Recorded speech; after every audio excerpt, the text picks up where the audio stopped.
Hey story enthusiasts! This is Watch Harry bringing you another gem. In this video, we present to you, what if the Addams family bought the Daily Prophet and exposed every one of Dumbledore's manipulations? Britain burned. If you enjoy these stories as much as we enjoy sharing them, please like, subscribe, and share with your friends. Let's dive in.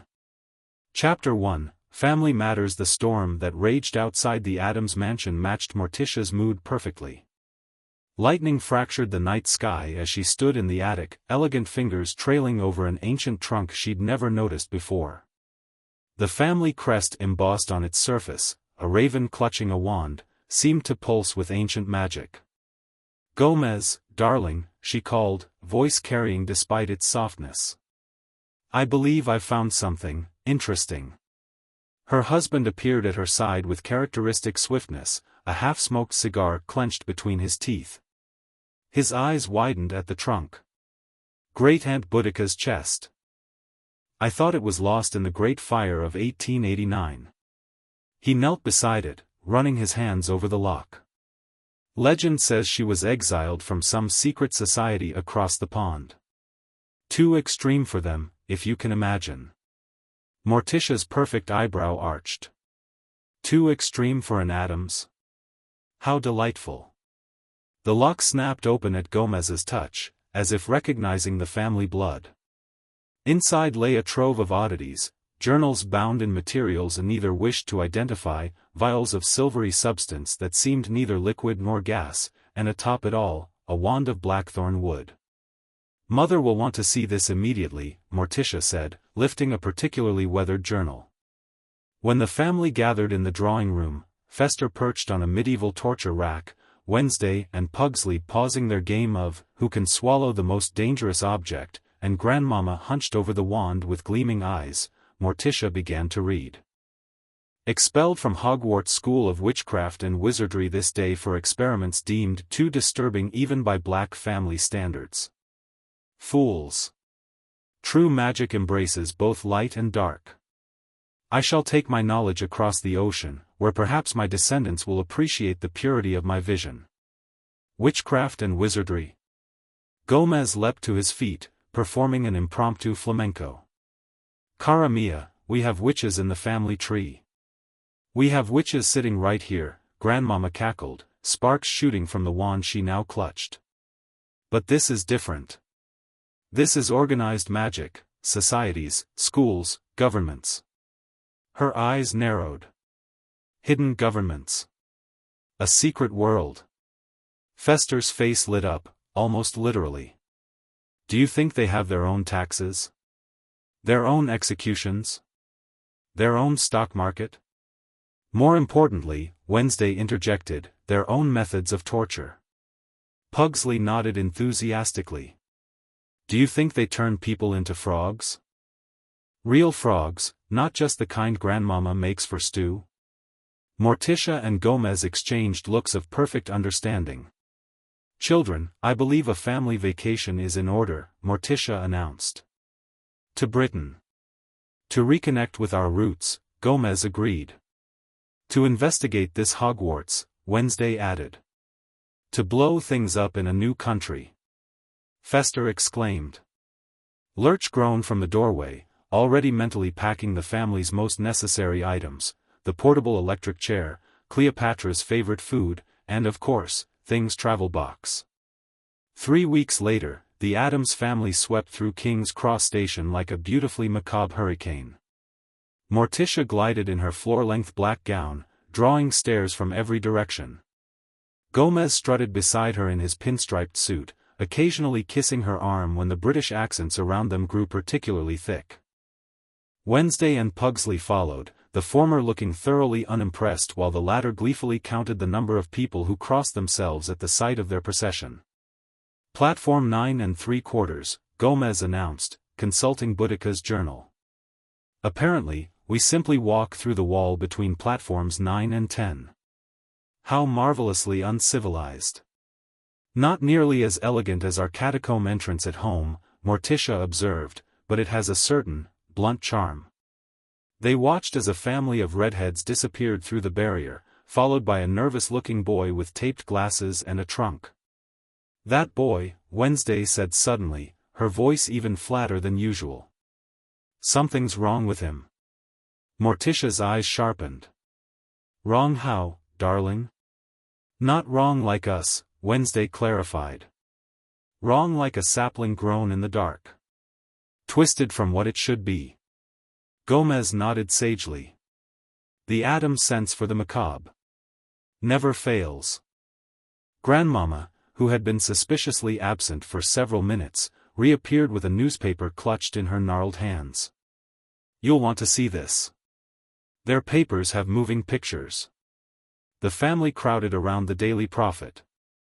The headline blared, "Boy Who Lived Returns to Hogwarts." "The boy with the glasses," Grandmama confirmed. "Harry Potter. Apparently survived some killing curse as a baby. His parents weren't so lucky." "An orphan," Morticia murmured, a hint of genuine sympathy in her voice. "And famous for not dying," Wednesday added. "How disappointingly backward." Gomez's eyes scanned the article. "This paper, it reads like the worst of yellow journalism. All adoration for this Albus Dumbledore fellow and barely a meaningful fact to be found. The advertisements are more honest," Fester noted, pointing to a moving picture of a witch demonstrating cauldron thickness. Thing emerged from Gomez's pocket, giving a thumbs up toward the barrier. "Thing's right," Gomez declared. "We came to investigate, and investigate we shall. To platform 9 3/4. One by one, the Addamses strode confidently through the barrier, emerging onto a platform where a scarlet steam engine belched smoke into the air. Wizard families milled about, many turning to stare at the newcomers. "Reminds me of the train we rode through the Alps," Gomez remarked. "The one where we nearly froze to death." "Such fond memories," Morticia sighed. A severe-looking witch in emerald robes approached them, her eyes widening slightly behind square spectacles. "I don't believe we've met.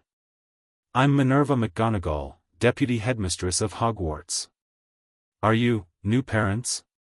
Gomez seized her hand, shaking it vigorously. "Gomez Addams. My wife, Morticia. The children, Wednesday and Pugsley. That's Uncle Fester examining your locomotive's undercarriage, and the gentleman with the luggage is Lurch. Oh, and somewhere around here is," Thing jumped from his pocket, waving at McGonagall. "Thing," Gomez finished proudly. To McGonagall's credit, she barely flinched at the disembodied hand. "I see. And you're here because—" "Family research," Morticia explained smoothly. "We recently discovered our connection to magical Britain through an ancestor, Boudica Addams, formerly black." McGonagall's eyebrows shot up. "Boudica Black? The experimental dark witch who vanished in the 1800s?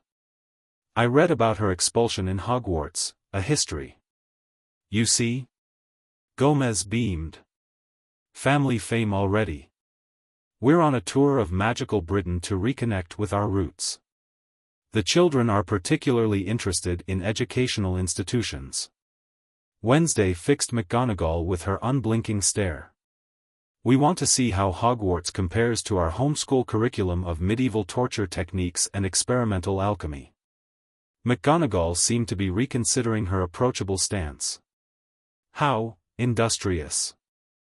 While normally we don't offer tours, given your historical connection, perhaps something could be arranged. Will you be in Britain long?" "Indefinitely," Morticia replied with her sphinx-like smile. "We find ourselves quite drawn to the atmosphere." As they spoke, Pugsley had wandered toward the train, where he now stood watching the red-headed family they'd seen earlier.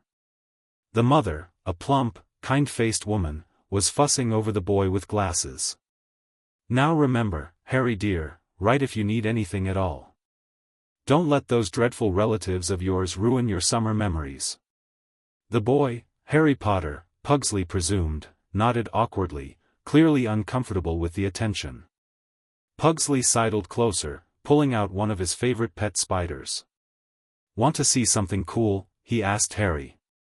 Harry turned, startled, then smiled hesitantly at the odd, pudgy boy. Sure. This is Spinderella, Pugsley announced, holding up the hairy arachnid. She only slightly paralyzes you when she bites. One of the red-headed boys, taller and gangly, leapt back with a yelp. Bloody hell, keep that thing away. Harry, however, leaned forward with interest. She's brilliant. I used to have spiders in my cupboard. They were the only friends I had there. Pugsley's eyes lit up. You lived in a cupboard? With spiders? Lucky. Harry's expression darkened. Not exactly by choice. Before Pugsley could respond, Wednesday appeared at his side. You're Harry Potter, she stated flatly. The boy who didn't die when he was supposed to. Harry blinked, then laughed, a surprisingly genuine sound. That's one way of putting it. And you are? Wednesday Addams. This is my brother Pugsley. We're investigating your school because our ancestor was expelled for being too extreme. She means we're touring Hogwarts, Pugsley clarified. Mom and Dad are talking to the scary teacher in green. Harry's eyes darted to where the Addams parents were still conversing with McGonagall. Professor McGonagall doesn't seem to know quite what to make of them. People rarely do, Wednesday noted with a hint of pride. The train whistle blew, and the red-headed mother began herding her children aboard. Ron, Harry, hurry now. Oh, are these your new friends? She smiled warmly at the Addams children. Molly Weasley, dear. Are your parents seeing you off to Hogwarts? We're not students, Wednesday replied. We're investigators. Mrs. Weasley blinked in confusion, but her inherent kindness won out. Well, how lovely. Harry, Ron, why don't you show them to your compartment? The train's about to leave. Gomez bounded over, McGonagall following with a slightly dazed expression. Children. The good professor has agreed to meet us in Hogsmeade, the village by the school, after the train arrives. We're to take something called the night bus. He rubbed his hands together in anticipation. Apparently, it's known for causing extreme nausea and possible concussions. Sounds invigorating. Morticia glided to his side. We thought you might enjoy riding the train with the students, Wednesday, Pugsley. Educational immersion. Wednesday's eyes gleamed. Interrogation opportunities. Acceptable. McGonagall cleared her throat. I wouldn't phrase it quite like that, but yes, with parental permission, your children are welcome to ride the Hogwarts Express as our guests. The train whistle blew again, more urgently. All aboard for pursuit of arcane knowledge and potential disaster. Gomez announced, helping Pugsley with his small bag of essentials, which clinked ominously. As the children boarded, Morticia fixed Harry with a penetrating look that seemed to see straight through him. Harry Potter. What a pleasure to meet the young man we've read so much about. Harry shifted uncomfortably. Everything you read probably isn't true, ma'am.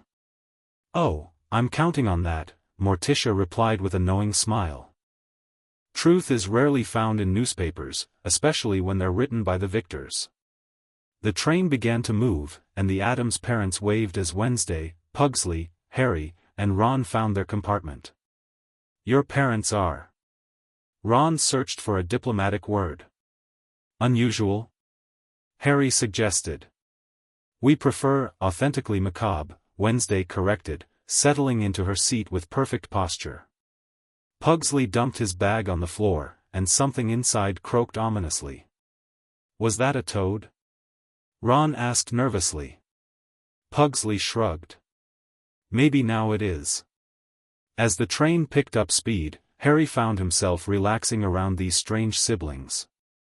There was something oddly comforting about people who were so unapologetically weird, perhaps because for once, he didn't feel like the strangest person in the room. Is this transportation or execution? Gomez shouted gleefully as the night bus made another impossible turn, sending the Addamses sliding across the floor. Reminds me of your mother's driving, Morticia told Grandmama, who cackled with delight as she bounced off a window. Lurch groaned, turning slightly green, a color that actually improved his complexion. Fester had somehow adhered himself to the ceiling and was crawling along it like an oversized spider, examining the light fixtures. The magic in this bus is fantastic. Think they'd notice if I took a few samples? The conductor, a pimply youth named Stan Shunpike, watched the family with a mixture of horror and fascination. In his years on the night bus, he'd seen all manner of strange witches and wizards, but the Addamses were testing even his tolerance for the unusual. Next stop, Hogsmeade, he called, partly hoping they'd disembark quickly. The bus screeched to a halt, sending Fester flying into a stack of luggage. He emerged with someone's underwear on his head, beaming. What a rush! We should buy one of these. Perhaps for Christmas, dear brother, Gomez agreed, helping Morticia to her feet with unnecessary flourish. They stepped onto Hogsmeade's main street as the night bus vanished with a bang. The quaint wizarding village, with its thatched cottages and shops, looked like something from a fairy tale, albeit one with a higher-than-average concentration of potion ingredients and enchanted objects in its store windows. Charming, Morticia murmured, eyeing a display of shrunken heads with professional interest. Professor McGonagall awaited them outside the Three Broomsticks, still looking slightly uncertain about her decision to invite this peculiar family to Hogwarts. The students will be arriving shortly. Perhaps you'd care for refreshments before we proceed to the castle? Splendid idea. Gomez declared. I've heard tales of butterbeer. Does it contain real butter? Real beer? Both? Neither? McGonagall's lips twitched in what might have been amusement. Why don't you find out for yourself? The interior of the Three Broomsticks was warm and inviting, with a fire crackling in the grate despite the mild September weather. Madame Rosmerta did a double-take when the Addamses entered but recovered quickly. She hadn't run a pub in a magical village for decades without developing an impressive poker face. Minerva, she greeted warmly. And, guests. The Addams family, McGonagall explained. Distant relations of the Black family, here researching their magical heritage. Americans? Rosmerta guessed, noting Gomez's accent. Proudly so. Though our roots trace back to all sorts of wonderful places where persecution was particularly creative. Gomez kissed Morticia's hand. My wife's ancestors were particularly sought after during the Spanish Inquisition. For our natural ability to float in water, Morticia added with a dreamy smile. Such a gift during witch trials. Rosmerta blinked rapidly. Right. What can I get you all? As they settled with their drinks, Fester insisting on trying fire whiskey, which he pronounced disappointingly underproof, McGonagall filled them in on the evening schedule. The train will arrive shortly. Your children can join you here, or they're welcome to witness the sorting ceremony from the back of the Great Hall as our guests. Tomorrow, I've arranged for a private tour of the castle grounds. Most generous, Morticia acknowledged. And the headmaster?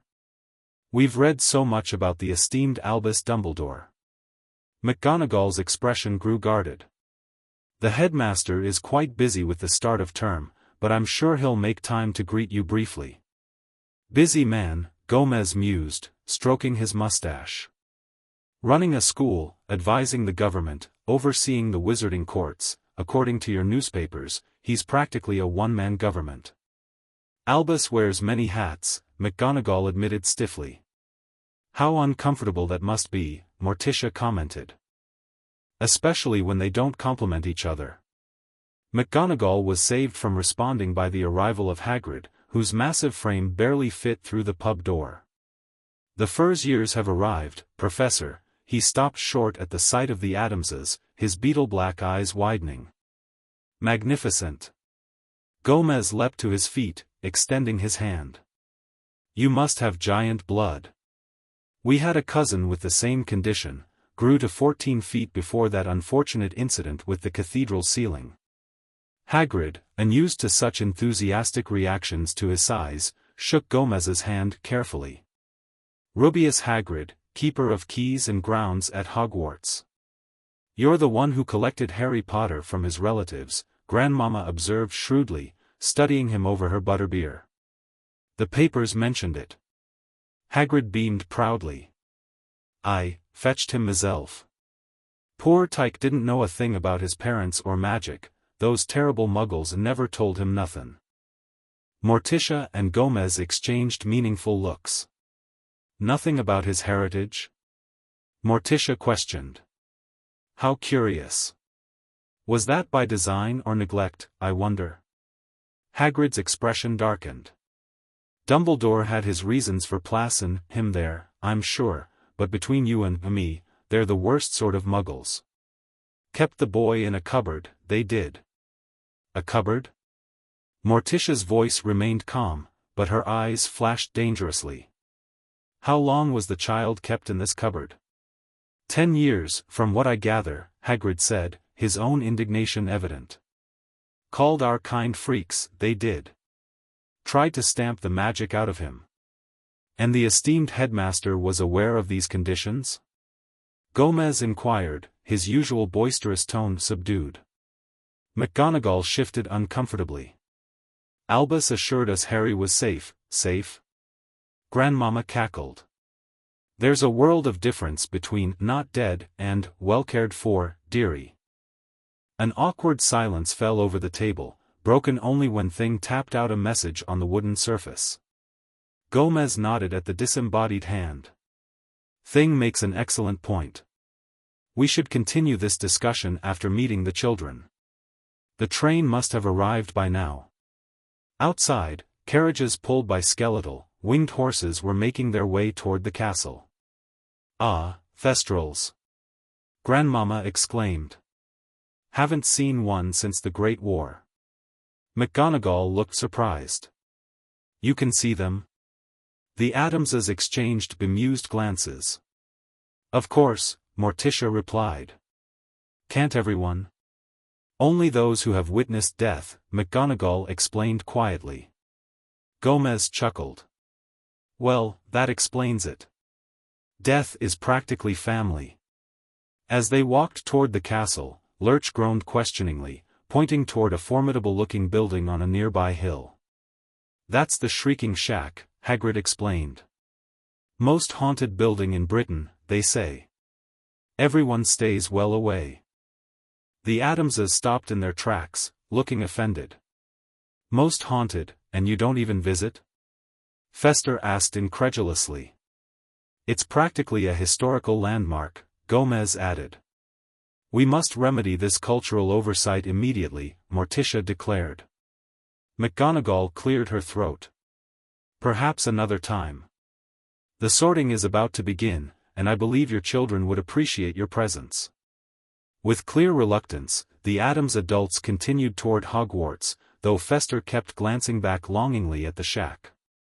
On the Hogwarts Express, Wednesday and Pugsley had spent the journey conducting what could only be described as a cultural exchange, if that exchange heavily favored discussions of unusual deaths, experimental magic, and the comparative merits of various mythical beasts as pets. "You really keep a 7-foot alligator as a pet?" Ron asked weakly.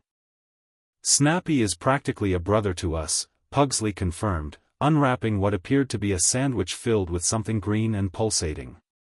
"We tried to bring him," Wednesday added, "but Mother said international alligator transportation required too much paperwork." Harry, who had been quietly observing the siblings, found himself fascinated. They spoke of their bizarre family with such matter-of-fact pride that it was almost enviable. The Dursleys had spent his entire life trying to appear normal while treating him as a shameful secret. The Addamses seemed to glory in their strangeness. Their compartment door slid open to reveal a bushy-haired girl already dressed in her Hogwarts robes. "Has anyone seen a toad? A boy named Neville has lost one." Before Harry or Ron could answer, a distinctive croak emerged from Pugsley's bag. "Ah," Pugsley said, reaching in and extracting a slightly traumatized-looking toad. "I was wondering whose that was." I found him trying to escape out the window. Trevor. A round-faced boy appeared behind the girl, looking relieved. Thank you. He's always getting away. He shows admirable survival instincts, Wednesday commented. You should reward that, not suppress it. The girl looked curiously at the Addams siblings. You're not Hogwarts students. I've memorized all the returning students by year, and you're not on any of my lists. Investigators, Wednesday replied. Tourists, Pugsley corrected. Americans, Ron added helpfully. The girl's eyes widened with interest. Oh. I'm Hermione Granger. Are you from the American Wizarding School? Ilvermorny, isn't it? I read about it in An Appraisal of Magical Education in North America. We're homeschooled, Wednesday stated. Our education is more hands-on than institutional curricula allow. Hermione looked both scandalized and intrigued by this concept. But how do you prepare for standardized testing? We test things on standard people, Pugsley explained cheerfully. Usually Uncle Fester volunteers. Harry couldn't help laughing at Hermione's expression. Hermione, this is Wednesday and Pugsley Addams. Their family is visiting Hogwarts to research their magical ancestors. The Addams family? Neville squeaked, clutching Trevor protectively. As in Boudica Black who became Boudica Addams? My gran told me stories about her. They say she created spells that could make a person feel like they were burning alive without leaving a mark. Wednesday's eyes gleamed with interest. Grandmother has been trying to recreate that one for years. Perhaps we're further along in our research than we thought. Hermione sat down without being invited, her academic curiosity overcoming any reservations. That's fascinating from a historical perspective, though ethically questionable. Is your family library extensive? Do you have any of Boudica's original grimoires? We have her personal journals, Wednesday confirmed. Though some pages are stuck together with substances we've chosen not to identify.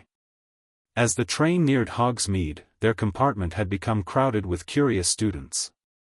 The Addams siblings, far from being intimidated by the attention, held court like visiting dignitaries from a particularly morbid foreign land. When they finally disembarked, Hagrid was calling for first-years to follow him to the boats. Harry and Ron headed toward the carriages with the older students, while Hermione hesitated. Will you be attending the sorting? She asked Wednesday. We'll be watching your cultural rituals with great interest, Wednesday confirmed. Our parents are meeting us at the castle. Though if your sorting hat tries to read our minds, it does so at its own risk, Pugsley added. Last mind reader who tried with Wednesday had to be hospitalized. They joined the first years in the boats, Wednesday sitting ramrod straight while Pugsley trailed his fingers in the water, hoping to attract the giant squid he'd heard about.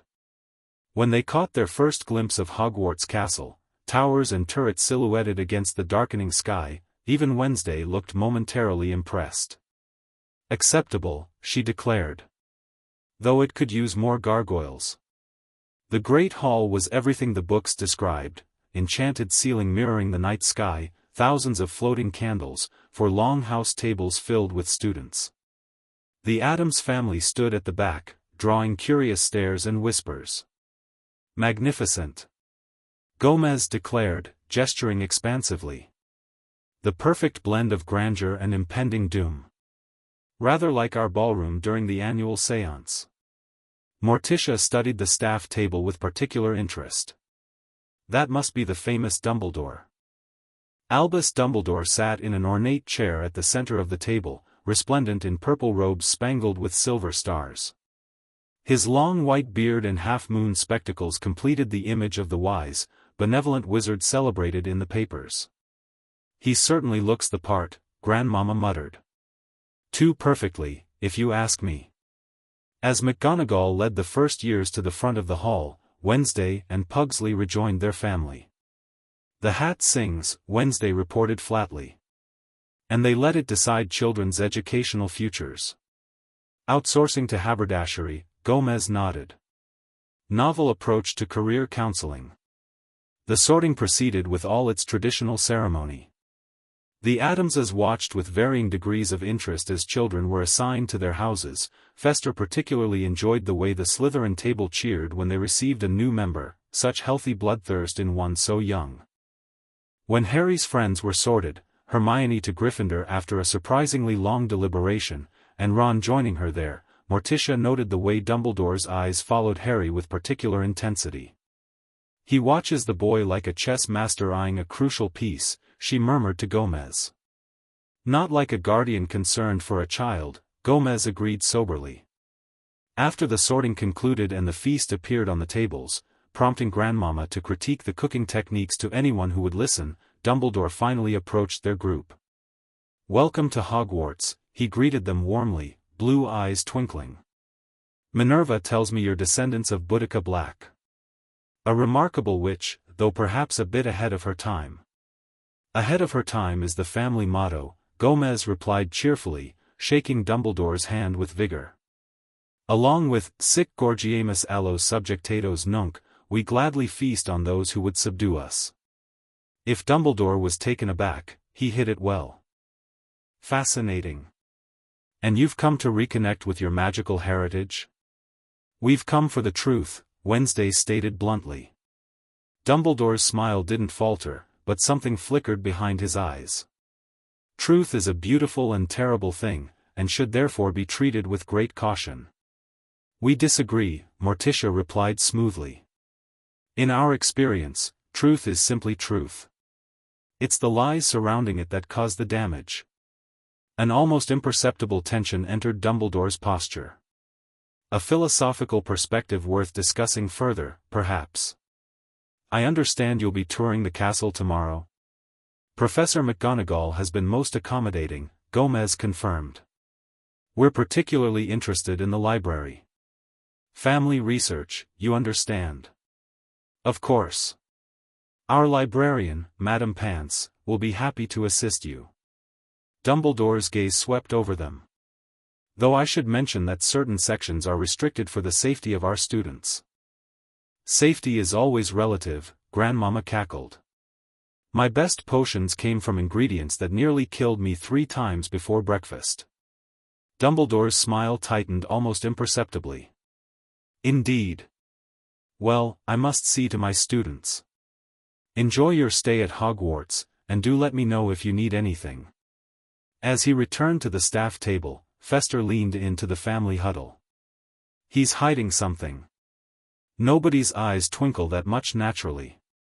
"Agreed," Morticia said. "And did you notice? Not once did he ask why we were interested in Harry Potter, despite our obvious interaction with the boy. Almost as if he already knew," Gomez mused, stroking his mustache. "Or didn't want to acknowledge our interest," Wednesday added. After the feast, as students were led to their dormitories, Harry broke away briefly to speak with the Addamses. "Will you be here tomorrow?" he asked, sounding oddly hopeful. "All day," Gomez assured him. "Perhaps you could join us for part of our tour, class schedule permitting?" Harry glanced toward Dumbledore, who was deep in conversation with a sallow-faced professor. "I'd like that. There's a lot about the wizarding world I still don't understand." "Understanding is overrated," Pugsley told him cheerfully. "Confusion keeps life interesting." As Harry rejoined the Gryffindors, Morticia watched him with a thoughtful expression. "That boy needs proper guidance. Not the kind that leaves him in a cupboard for a decade." "We'll need to be careful," Gomez cautioned.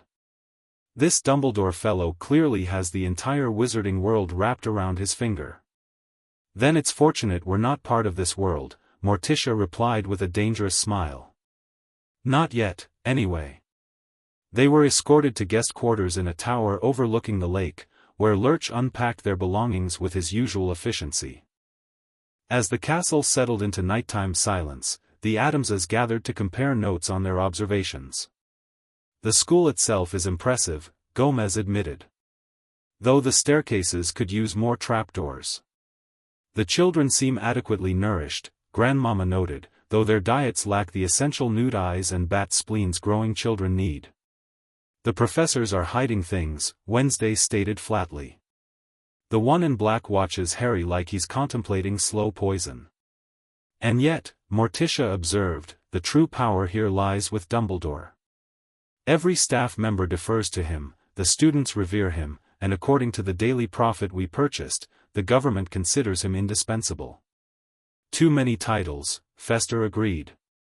Chief Warlock, Supreme Mugwump, Headmaster, nobody needs that many fancy names unless they're compensating for something. Or creating a system where they're untouchable, Gomez added, his usual jovial expression sobering. We need more information. Wednesday produced a piece of parchment from her pocket. The Granger girl gave me this. Apparently, there's a history of the Potter family in the library's genealogy section. And records of wizarding guardianship laws. Gomez's eyes lit up. Research. Legal precedents. Potential loopholes. Tomorrow, Morticia advised, laying a pale hand on his arm. For tonight, we observe. Lurch and Thing are already patrolling the corridors. And I've placed listening charms in all the common areas, Grandmama added with a cackle. Old family recipe. Works better than any modern spying spell.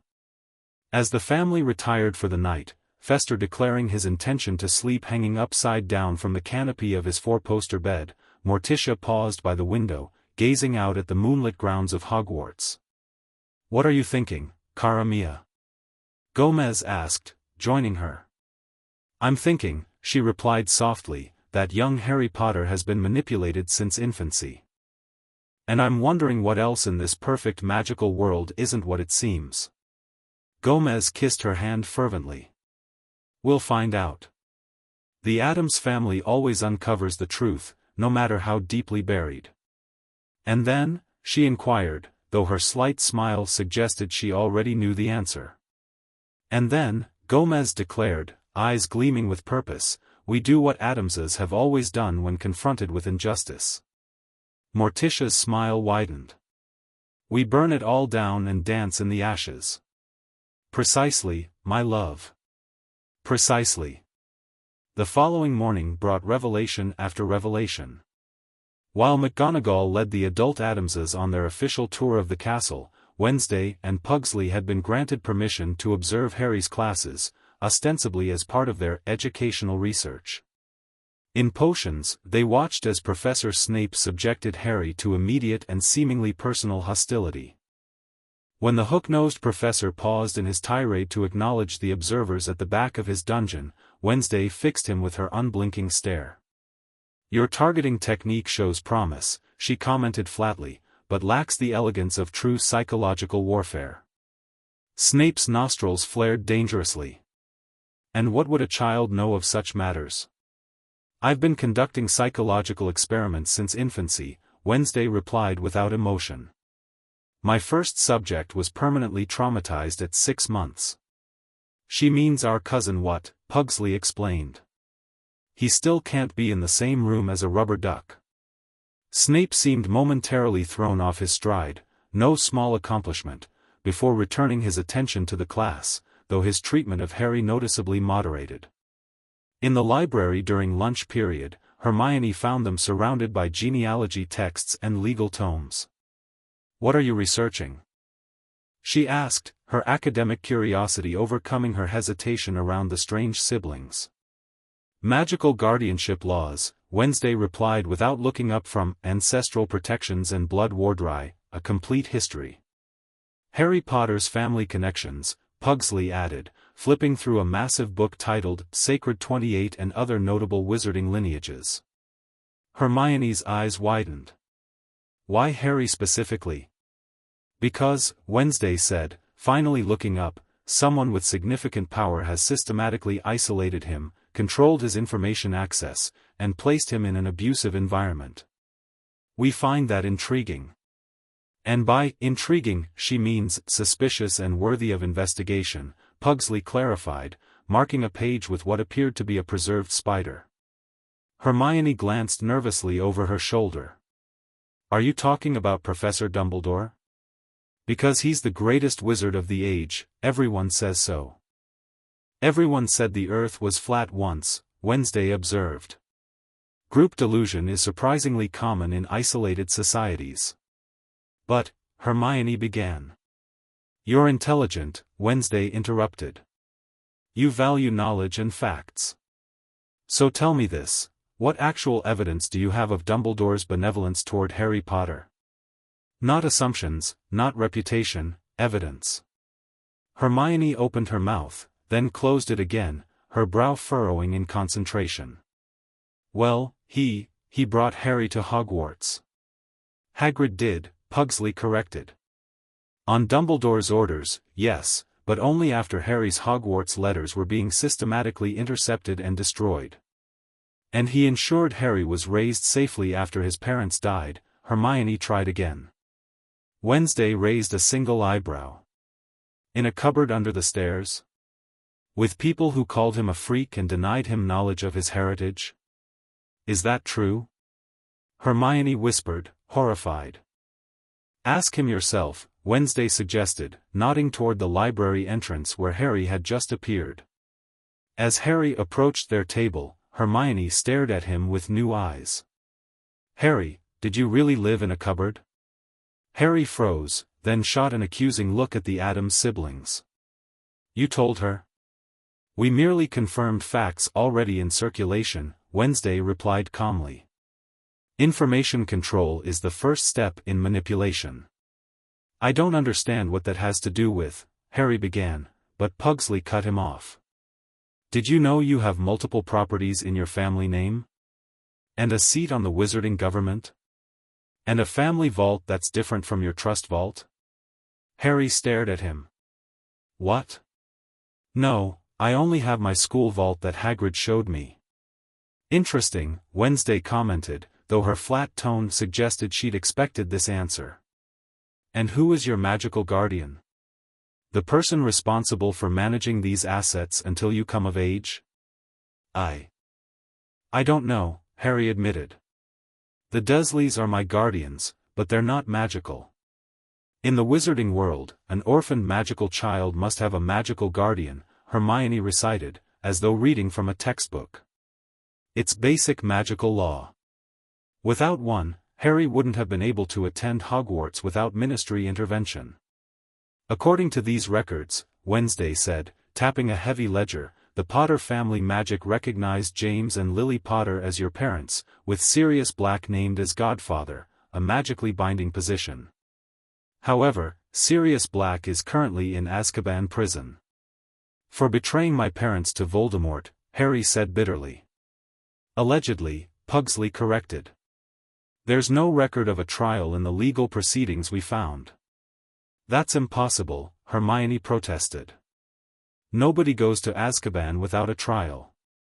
Clearly, somebody did, Wednesday stated. And in the absence of Sirius Black, control of the Potter estates and guardianship appears to have been assumed by. She consulted another document. Albus Dumbledore, by virtue of his position as chief warlock of the Wizengamot. Harry's face had gone pale. Dumbledore controls my family's money? My properties? Why wouldn't he tell me? Perhaps, came Morticia's voice from behind them, because knowledge is power, and those who control knowledge control people. The Addams parents had entered the library so silently that even Madame Pants hadn't noticed them. Gomez was practically vibrating with excitement. Found something interesting in the castle tour, he announced in a stage whisper that nonetheless carried through the quiet library. A room of requirement. Brilliant piece of magic. Changes to become whatever you need most. We required a complete record of Hogwarts Board of Governors meetings, Morticia explained, placing a thick folder on the table. And the castle provided. Most illuminating reading, Gomez added. Particularly the safety waivers Dumbledore had the governors sign regarding the third-floor corridor this year. Something about a valuable object being guarded by potentially lethal security measures. Harry and Hermione exchanged startled looks.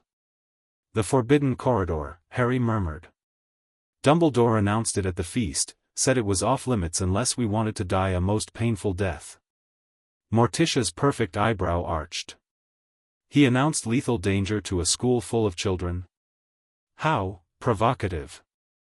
Almost like laying bait, Gomez agreed, stroking his mustache thoughtfully. Before the conversation could continue, the library doors burst open to admit Professor McGonagall, looking uncharacteristically flustered. Mr. and Mrs. Addams. I've been searching everywhere. Your brother has managed to get himself into the restricted section and set off some rather aggressive defensive enchantments. Uncle Fester does have a talent for triggering security measures, Gomez said proudly. Lead the way, Professor. This sounds like a situation requiring family intervention. As the adults departed, Gomez cheerfully inquiring about the specific nature of the defensive enchantments. Boils, you say? Marvelous. Wednesday fixed Harry with her penetrating stare. You have been systematically denied information about your heritage, your rights, and your family's legacy, she stated. We find this suspicious. And by suspicious, she means worth investigating further, Pugsley translated. Harry looked between them, Hermione, and the stack of documents on the table. For perhaps the first time since entering the wizarding world, he felt a creeping doubt about the narrative he'd been given. Why would Dumbledore keep all this from me? He asked quietly. Control, Wednesday answered simply. People are easier to direct when they don't know they have options. But Dumbledore is the leader of the light, Hermione protested, though with less conviction than before. He defeated Grindelwald, he fought you-know-who. And he placed the hero of the wizarding world in an abusive home, denied him knowledge of his birthright, and is now using potentially lethal security measures in a school full of children, Wednesday concluded. Actions speak louder than titles. Harry was silent for a long moment, then asked, What should I do? Knowledge acquisition is the first step, Wednesday replied. We will continue our research. And we'll share what we find, Pugsley promised, producing a small, hissing mechanical device from his pocket. This is a speakeasy. Grandmama enchanted it. Whatever you say into it, only the matching device can hear. Primitive but effective short-range communication, Wednesday explained as Pugsley handed the odd contraption to Harry. We leave tomorrow, but our investigation is just beginning. Why are you helping me? Harry asked, turning the device over in his hands. You barely know me. Wednesday and Pugsley exchanged one of their inscrutable sibling glances. The Addams family has always recognized kindred spirits, Wednesday finally said. People who don't fit into neat categories. Besides, Pugsley added cheerfully, exposing corruption and causing chaos is basically our family business. Harry couldn't help the small smile that tugged at his lips. I think I'm glad you found that trunk in your attic. So are we, Wednesday replied, and for the first time, Harry thought he detected the faintest hint of emotion in her voice. So are we. By the time the Addams family departed Hogwarts the following day, they had amassed a substantial collection of information, some obtained through officially sanctioned research, some through Fester's creative interpretation of restricted access, and quite a bit through Thing's unparalleled ability to slip into tight spaces unnoticed. Their farewell to Harry was brief but significant. As the family prepared to board their portkey back to London, Morticia drew the boy aside. Remember, Harry, family isn't always blood, she told him, her voice gentle despite its natural eerie quality. Sometimes it's the people who see your worth when others see only your utility. Gomez clapped him on the shoulder. We'll be in touch, my boy.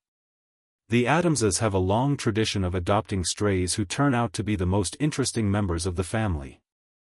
As Harry watched them disappear, Pugsley waving enthusiastically while Wednesday gave him one of her almost imperceptible nods, he felt oddly bereft, as though a whirlwind of chaotic honesty had blown through his life and departed too soon. He returned to Gryffindor Tower clutching the speakeasy and something else Grandmama had pressed into his hand at the last moment, a small vial of what she called truth tonic. Not Veritaserum, she had cackled.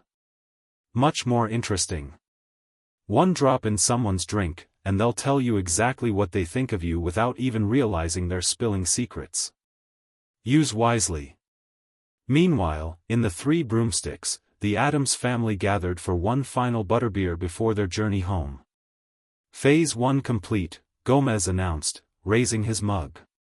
Information gathered, allies secured, targets identified. And such worthy targets, Morticia agreed. A headmaster with too many titles, a government that imprisons without trials, and an entire society willing to celebrate a child's orphaning while leaving him to suffer abuse.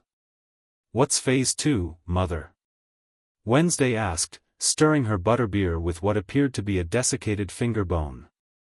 Morticia's smile was a thing of elegant menace. Phase 2, my darling, is to acquire the means to share our findings with the wizarding public.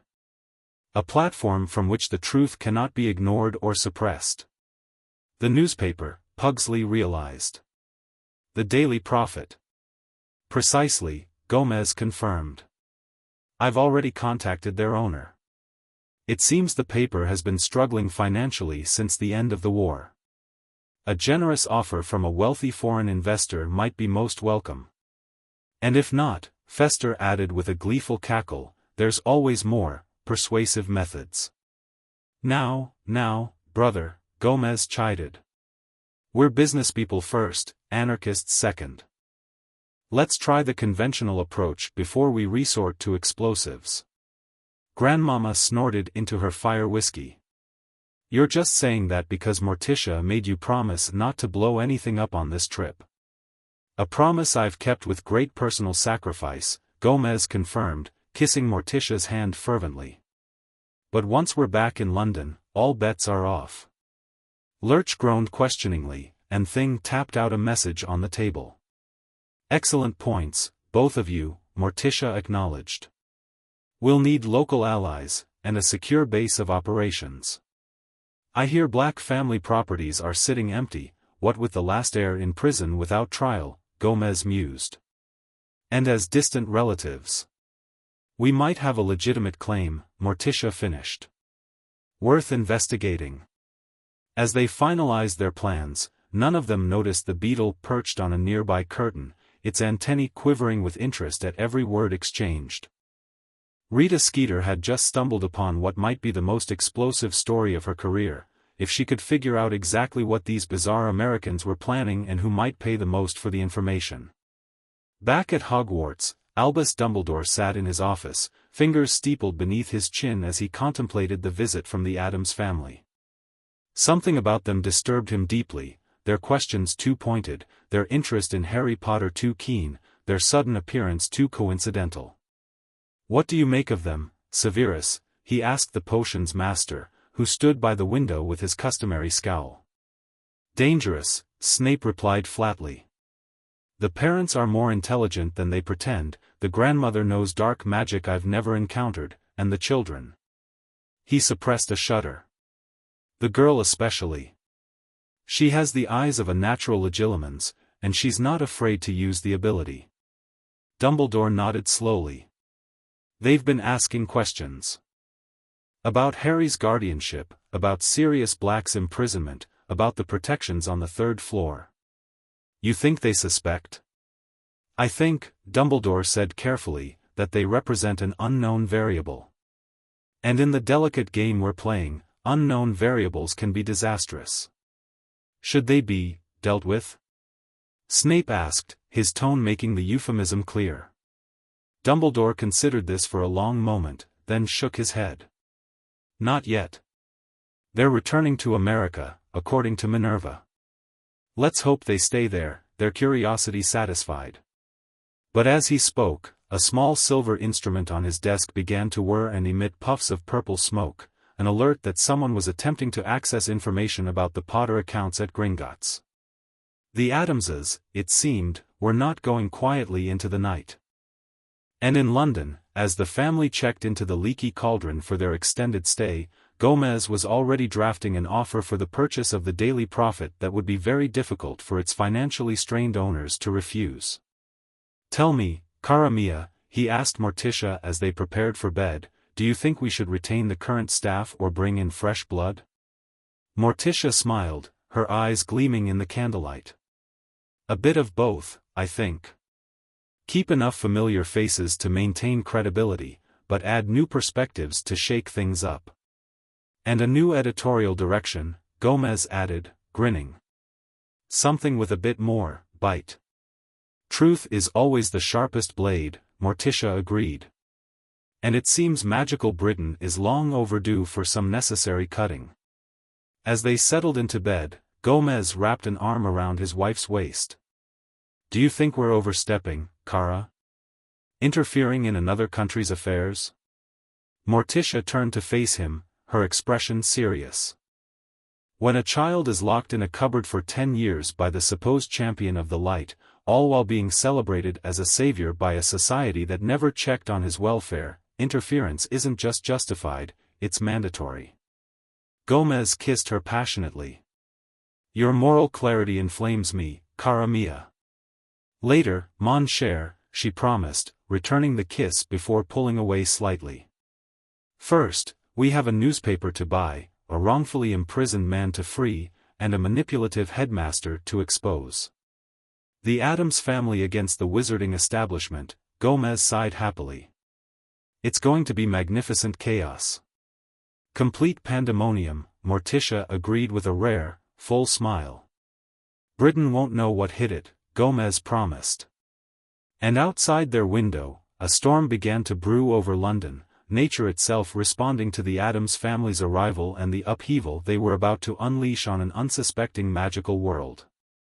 Chapter 2, Ink and Secrets. The offices of the Daily Prophet had never seen anything quite like the Addams family. As Gomez strode through the newsroom, reporters froze mid-sentence, quills hovering over parchment. Morticia glided beside him, her floor-length black gown creating the illusion that she floated rather than walked. Behind them came Lurch, carrying a stack of contracts that reached the ceiling, while things scampered alongside, occasionally pausing to examine a discarded article with apparent interest. Magnificent! Gomez declared, spreading his arms wide. The beating heart of British wizarding journalism. Can you feel it, cara mia? The pulse of truth, the rhythm of disclosure. It's rather faint, Morticia observed, eyeing the dusty corners and tired-looking staff. But I detect a flutter. Barnabas Cuff, the Prophet's longtime editor, emerged from his office with the harried expression of a man who hadn't slept properly in weeks. His robes were rumpled, his hair disheveled, and the dark circles under his eyes suggested that the newspaper's financial troubles had taken a personal toll. Mr. and Mrs. Addams, he greeted them, forcing a professional smile. I must say, your offer was unexpected. The Addams family specializes in the unexpected, Gomez replied cheerfully, pumping the man's hand with excessive vigor. We saw your fine publication and thought, what this paper needs is new ownership, new direction, and perhaps some tasteful redecorating. He glanced at a wall of framed Prophet editions, all featuring glowing headlines about ministry achievements. Something less sycophantic. Cuff's smile faltered. Yes, well, about the terms of your offer, non-negotiable, Morticia interjected smoothly. But extremely generous, as I'm sure you'll agree. Full purchase price in gold, retention of current staff pending performance reviews, and a significant bonus for yourself to ease the transition. My board has concerns about foreign ownership, Cuff admitted, leading them toward his office. The Prophet has always been a British institution. And it shall remain so in spirit, Gomez assured him, examining a printing press with the enthusiasm of a child at a toy store. We're simply providing the capital and, shall we say, a fresh perspective. What Mr. Cuff means, came a new voice from the doorway of the editor's office, is that certain influential parties are concerned about losing their control over Britain's primary news source. The speaker was a thin, austere-looking witch with horn-rimmed glasses and a notebook that hovered beside her, a quick quotes quill poised above it. Rita Skeeter, she introduced herself, extending a hand adorned with crimson nails. Senior reporter. I cover all the most interesting stories. Charmed, Morticia replied, accepting the handshake with regal grace. Your byline precedes you. Most creative use of innuendo I've seen outside French literature. Rita preened at what she chose to interpret as a compliment. I believe in giving readers what they want. But do you believe in giving them what they need? Gomez inquired, suddenly serious. Truth, accountability, journalistic integrity? Rita's smile turned calculating. I believe in selling newspapers, Mr. Addams. Truth is subjective, but sales figures are absolute. A pragmatist, Morticia noted. How refreshing. We may have a place for you in our new organizational structure, Ms. Skeeter. Cuff cleared his throat nervously. Perhaps we should discuss details in private. Nonsense. Gomez declared. This concerns everyone here. Lurch, the contracts if you please. The towering butler groaned and deposited the stack of parchments on a nearby desk, causing it to creak ominously. Our terms are simple, Gomez announced to the newsroom at large. Full ownership transfers to Addams Publishing International. Editorial independence is guaranteed, with certain standards of accuracy to be enforced. All current staff will undergo a 3-month probationary period to assess compatibility with the new direction. And what direction might that be? Rita asked, her quill scratching away. Morticia's lips curved in a subtle smile. Let's call it investigative integrity. The prophet has been comfortable for too long, Ms. Skeeter. Comfortable with ministry press releases, comfortable with unchallenged narratives, comfortable with personality profiles instead of substantive reporting. We're bringing discomfort back to journalism, Gomez added gleefully. Afflicting the comfortable, comforting the afflicted, that sort of thing. A murmur ran through the gathered reporters, equal parts anxiety and intrigue. The prophet had indeed become a mouthpiece for the ministry and powerful figures like Dumbledore, but job security had compensated for the creative frustration. This strange foreign family was promising freedom with one hand and evaluations with the other. What about editorial control? Asked an older reporter near the back. Who decides what stories we pursue? Excellent question, Gomez beamed. Editorial decisions will be made by a board consisting of myself, my wife, and 3 senior staff members elected by you, the journalists. Day-to-day operations will be overseen by our new managing editor. He gestured grandly, and Thing leapt onto a desk, giving a thumbs up to the stunned newsroom. You can't be serious, Cuff spluttered. A hand? As managing editor? Thing has been in publishing for decades, Morticia explained calmly. His eye for detail is unmatched, his work ethic legendary, and his impartiality absolute. Also, he literally cannot speak, which makes him immune to verbal pressure tactics. But, Cuff began. The contracts are straightforward, Gomez continued, ignoring the interruption. Sign by noon tomorrow, and the first transfer of funds will commence immediately. The prophet's debts will be cleared by close of business. He clapped his hands together. Any questions? Comments? Existential crises to share?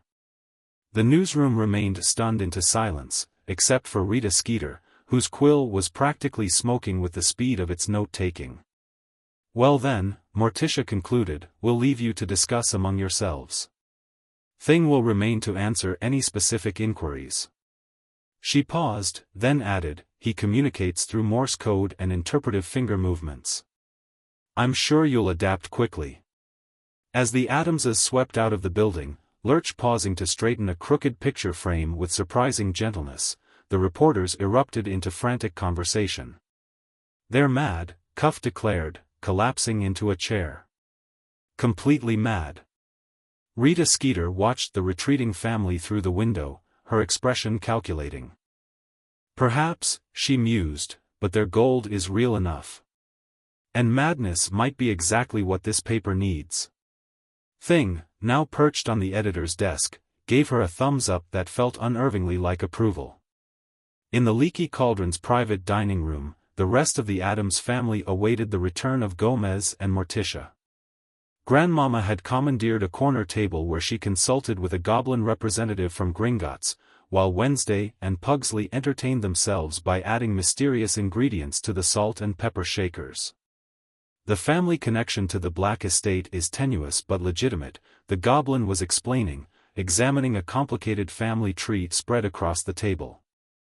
Boudica Black-Addams maintained her vault rights even after emigration, and those rights extended to her descendants. So we can access the Black properties? Grandmama asked, her eyes gleaming with interest. The goblin's smile revealed too many pointed teeth. Not directly, the primary heir remains Sirius Black, regardless of his current accommodations. However, as distant blood relations with no other Black family members actively claiming management rights, you could petition for temporary stewardship. Stewardship, Grandmama cackled. I like the sound of that. Very feudal. Very traditional. It would require ministry approval, the goblin warned. Though with proper legal representation, and proper financial incentives, Grandmama interjected. The process could be expedited, the goblin finished, looking pleased at her understanding. The door swung open to admit Gomez and Morticia, both looking satisfied with their morning's work. The profit is as good as ours, Gomez announced, accepting a glass of fire whiskey from Lurch. They're financially desperate and we're their only viable option. Cuff will protest for form's sake, but he'll sign. Excellent, Grandmama said. Because Nagnok here has identified our point of entry for Black family stewardship. We need a ministry signature on these forms. She pushed a stack of official-looking parchments forward. Morticia examined them with a discerning eye. These require the approval of the Department of Magical Family Services. Who heads that department? A witch named Amelia Bones, Nagnok replied. Known for being scrupulously fair and unbribable. Perfect, Morticia purred. I prefer honest obstacles. They're so much more satisfying to overcome through legitimate means. What about Sirius Black himself? Wednesday asked, looking up from her seasoning sabotage. Logically, his endorsement of our stewardship would strengthen our petition. Brilliant thinking, Wednesday. Gomez exclaimed. A family alliance with the rightful heir, formalized from his prison cell. Dramatic, legally sound, and delightfully macabre. There's just one problem, Pugsley pointed out. Azkaban is supposed to be inescapable and impenetrable. How do we get a meeting with its most notorious prisoner? Leave that to me, Morticia said, a plan already forming behind her obsidian eyes. Every prison has its weaknesses. Every system its pressure points. And everyone has their price, Grandmama added with a knowing cackle. Nagnok cleared his throat. If I might make a suggestion. The goblins of Gringotts have certain rights of access to all clients, even those in Azkaban. Banking business is considered sacrosanct, even by the ministry. Banking business, Gomez repeated thoughtfully. Such as, updating a will? Transferring vault access? Designating property stewardship? The goblin's smile widened. Precisely, Mr. Addams. For a suitable fee, Gringotts could arrange a brief financial consultation between Mr. Black and representatives of his choosing. And if those representatives happen to be his long-lost American relatives, Morticia continued, with a most interesting proposition. Make the arrangements, Gomez told Nagnok, sliding a heavy pouch of gold across the table. As soon as possible. As the goblin departed with the pouch and paperwork, the family gathered to review their progress. The newspaper acquisition is proceeding, Gomez summarized. Black family property access is in motion. Now we need information, detailed, verifiable information about Harry Potter's situation and Dumbledore's involvement. I've been working on that, Wednesday stated, producing a small notebook. The Granger girl has proven unexpectedly useful. Once presented with logical inconsistencies in the official narrative, she's become quite thorough in her research. And the Weasley boy's rat is behaving strangely, Pugsley added cryptically. The adults paused to stare at him. His pet rat, Pugsley clarified. The one he calls Scabbers. It reacted oddly when we mentioned Sirius Black. Almost like it understood what we were saying. How fascinating, Morticia murmured. In my experience, animals that understand human speech rarely turn out to be simple animals. An animagus, perhaps? Grandmama suggested. That would explain much about Sirius Black's alleged crimes. The perfect frame-up, fake your own death while framing another for it. Speculation without evidence, Wednesday cautioned, though she made a note in her book. But worth investigating. We're making excellent progress, Gomez declared, pacing with characteristic energy. But we need a base of operations more secure than this inn. The Black properties could take weeks to access through official channels. Perhaps not, came a new voice from the doorway. They turned to find Harry Potter standing there, looking slightly breathless as if he'd run all the way from somewhere. Beside him stood a shabby man with prematurely graying hair and a worn but intelligent face. This is Professor Lupin, Harry explained quickly. He's the new Defense Against the Dark Arts teacher. And he was friends with my parents, and with Sirius Black. Remus Lupin, the man introduced himself, his voice quiet but firm. Harry contacted me through the speakeasy you gave him. He said you were asking questions about Sirius that no one has asked in 12 years. His amber eyes held a mixture of wariness and desperate hope. Questions I've been afraid to ask myself. Morticia extended her hand in welcome. It seems we have much to discuss, Professor Lupin. Please, join us. As Lupin took a seat, visibly tense but determined, Gomez leaned forward with uncharacteristic seriousness. Tell us, Professor, what do you know about the night the Potters died, the imprisonment of Sirius Black, and the role of Albus Dumbledore in the aftermath? Lupin's hands clenched on the table. Less than I should, he admitted. And more than I've allowed myself to remember. Azkaban Fortress rose from the North Sea like a nightmare made stone, dark and implacable against the perpetually stormy sky. Even from the small goblin-operated boat approaching its shores, the Addamses could feel the soul-sucking presence of the Dementors that guarded the prison. Exhilarating. Gomez declared, his face alight with macabre appreciation as the boat pitched in the violent waves. The absolute pinnacle of atmospheric incarceration.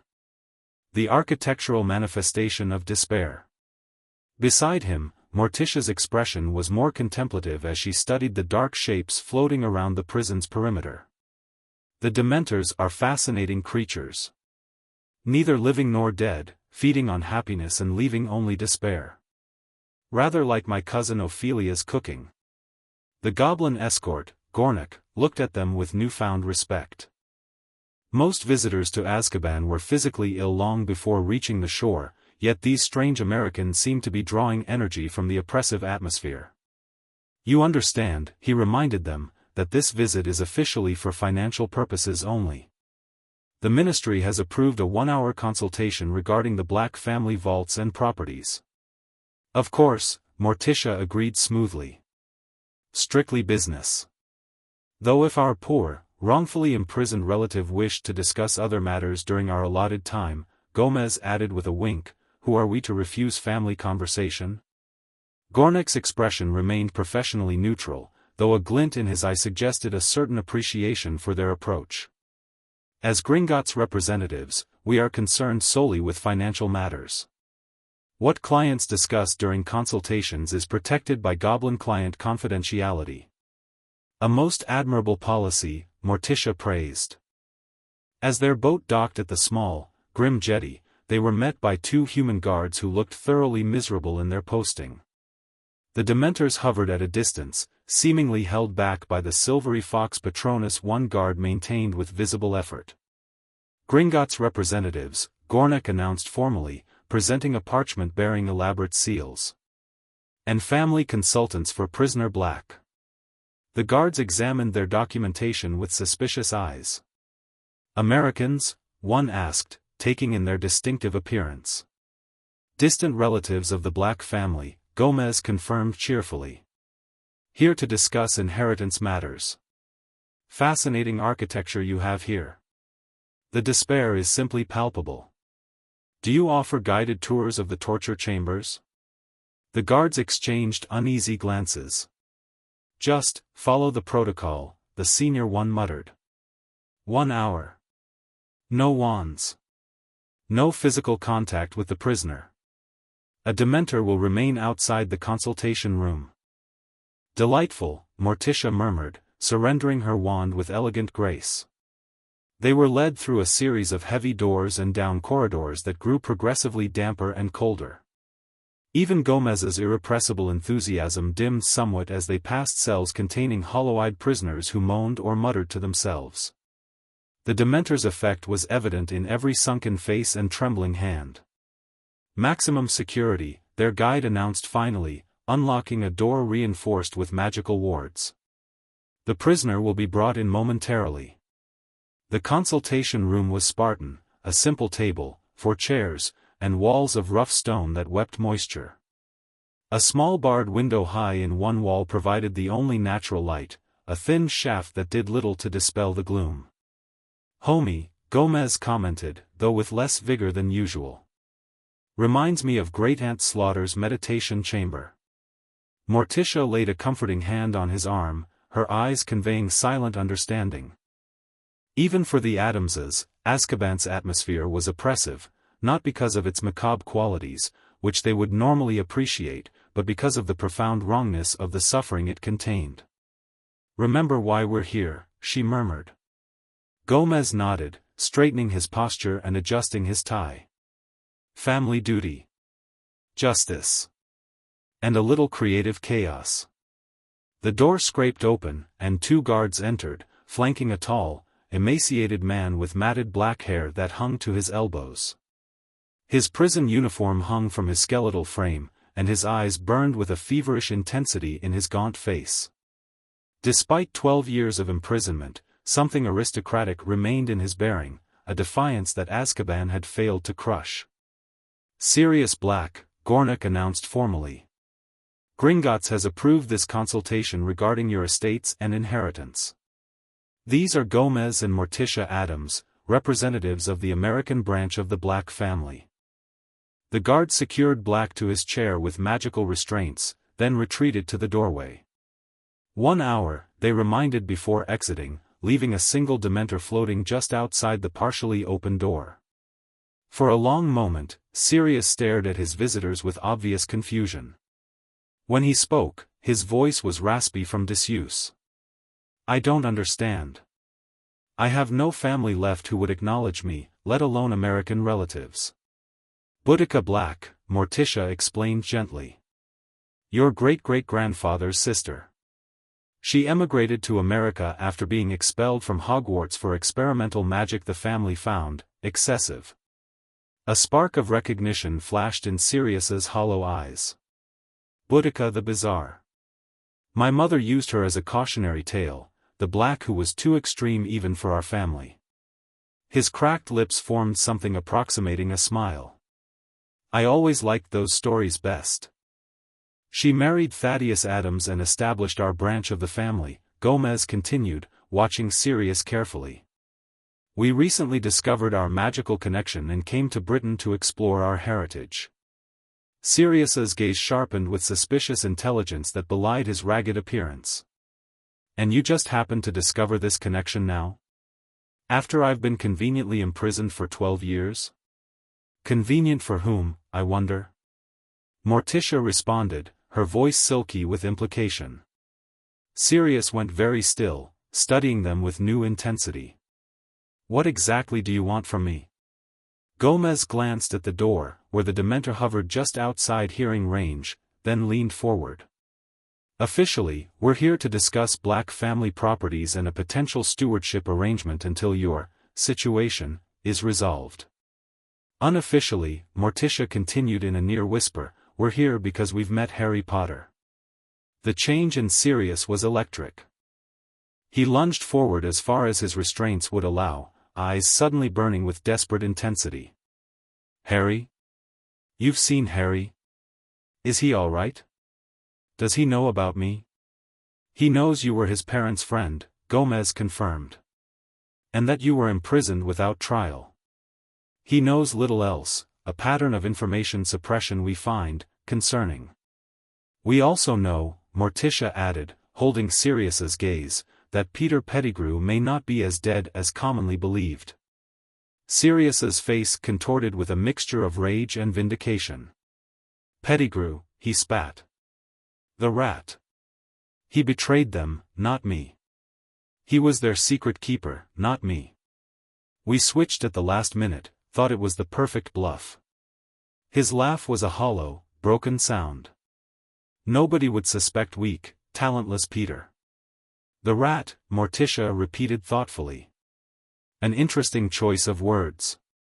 Our son mentioned a peculiar rat belonging to a Weasley boy, one that seemed unnaturally long-lived and unusually intelligent." Sirius went rigid. "Weasley? Red hair, freckles, probably friends with Harry?" When they nodded, he began to tremble. "That's him. That's Pettigrew." He cut off his own finger before transforming, the same finger that's missing from that rat. "He's been hiding all these years, perfectly positioned to strike if he ever heard news of Voldemort returning." Gornick, who had been maintaining a professional silence, now spoke. "These are serious allegations, Mr. Black. If true, they would constitute grounds for a trial review." "A trial would require having had one in the first place," Sirius replied bitterly. "Barty Crouch threw me in here without so much as a Veritaserum test." "And Dumbledore?" His expression darkened. "Dumbledore knew I wasn't the secret keeper.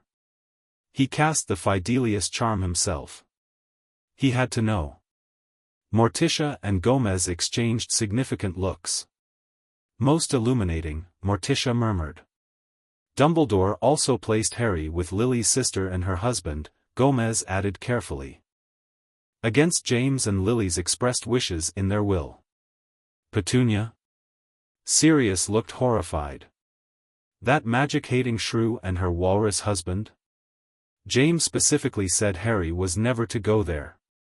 There was a whole list of approved guardians, me first, then Remus, then the Longbottoms, even McGonagall before those terrible muggles. Yet Dumbledore insisted it was the only safe option," Morticia noted. "Something about blood wards requiring a blood relative." "Blood magic is powerful," Sirius acknowledged, "but it requires genuine love and acceptance to function properly. Petunia hated Lily, was jealous of her magic. Those wards would be weakened by her resentment, not strengthened." "As we suspected," Gomez nodded. "A convenient explanation to place Harry exactly where Dumbledore wanted him, isolated from magical influence, unaware of his heritage and status." "Malleable," Morticia added softly. "Grateful for any kindness after years of neglect." Sirius strained against his restraints, his expression anguished. "What has been done to my godson?" he demanded.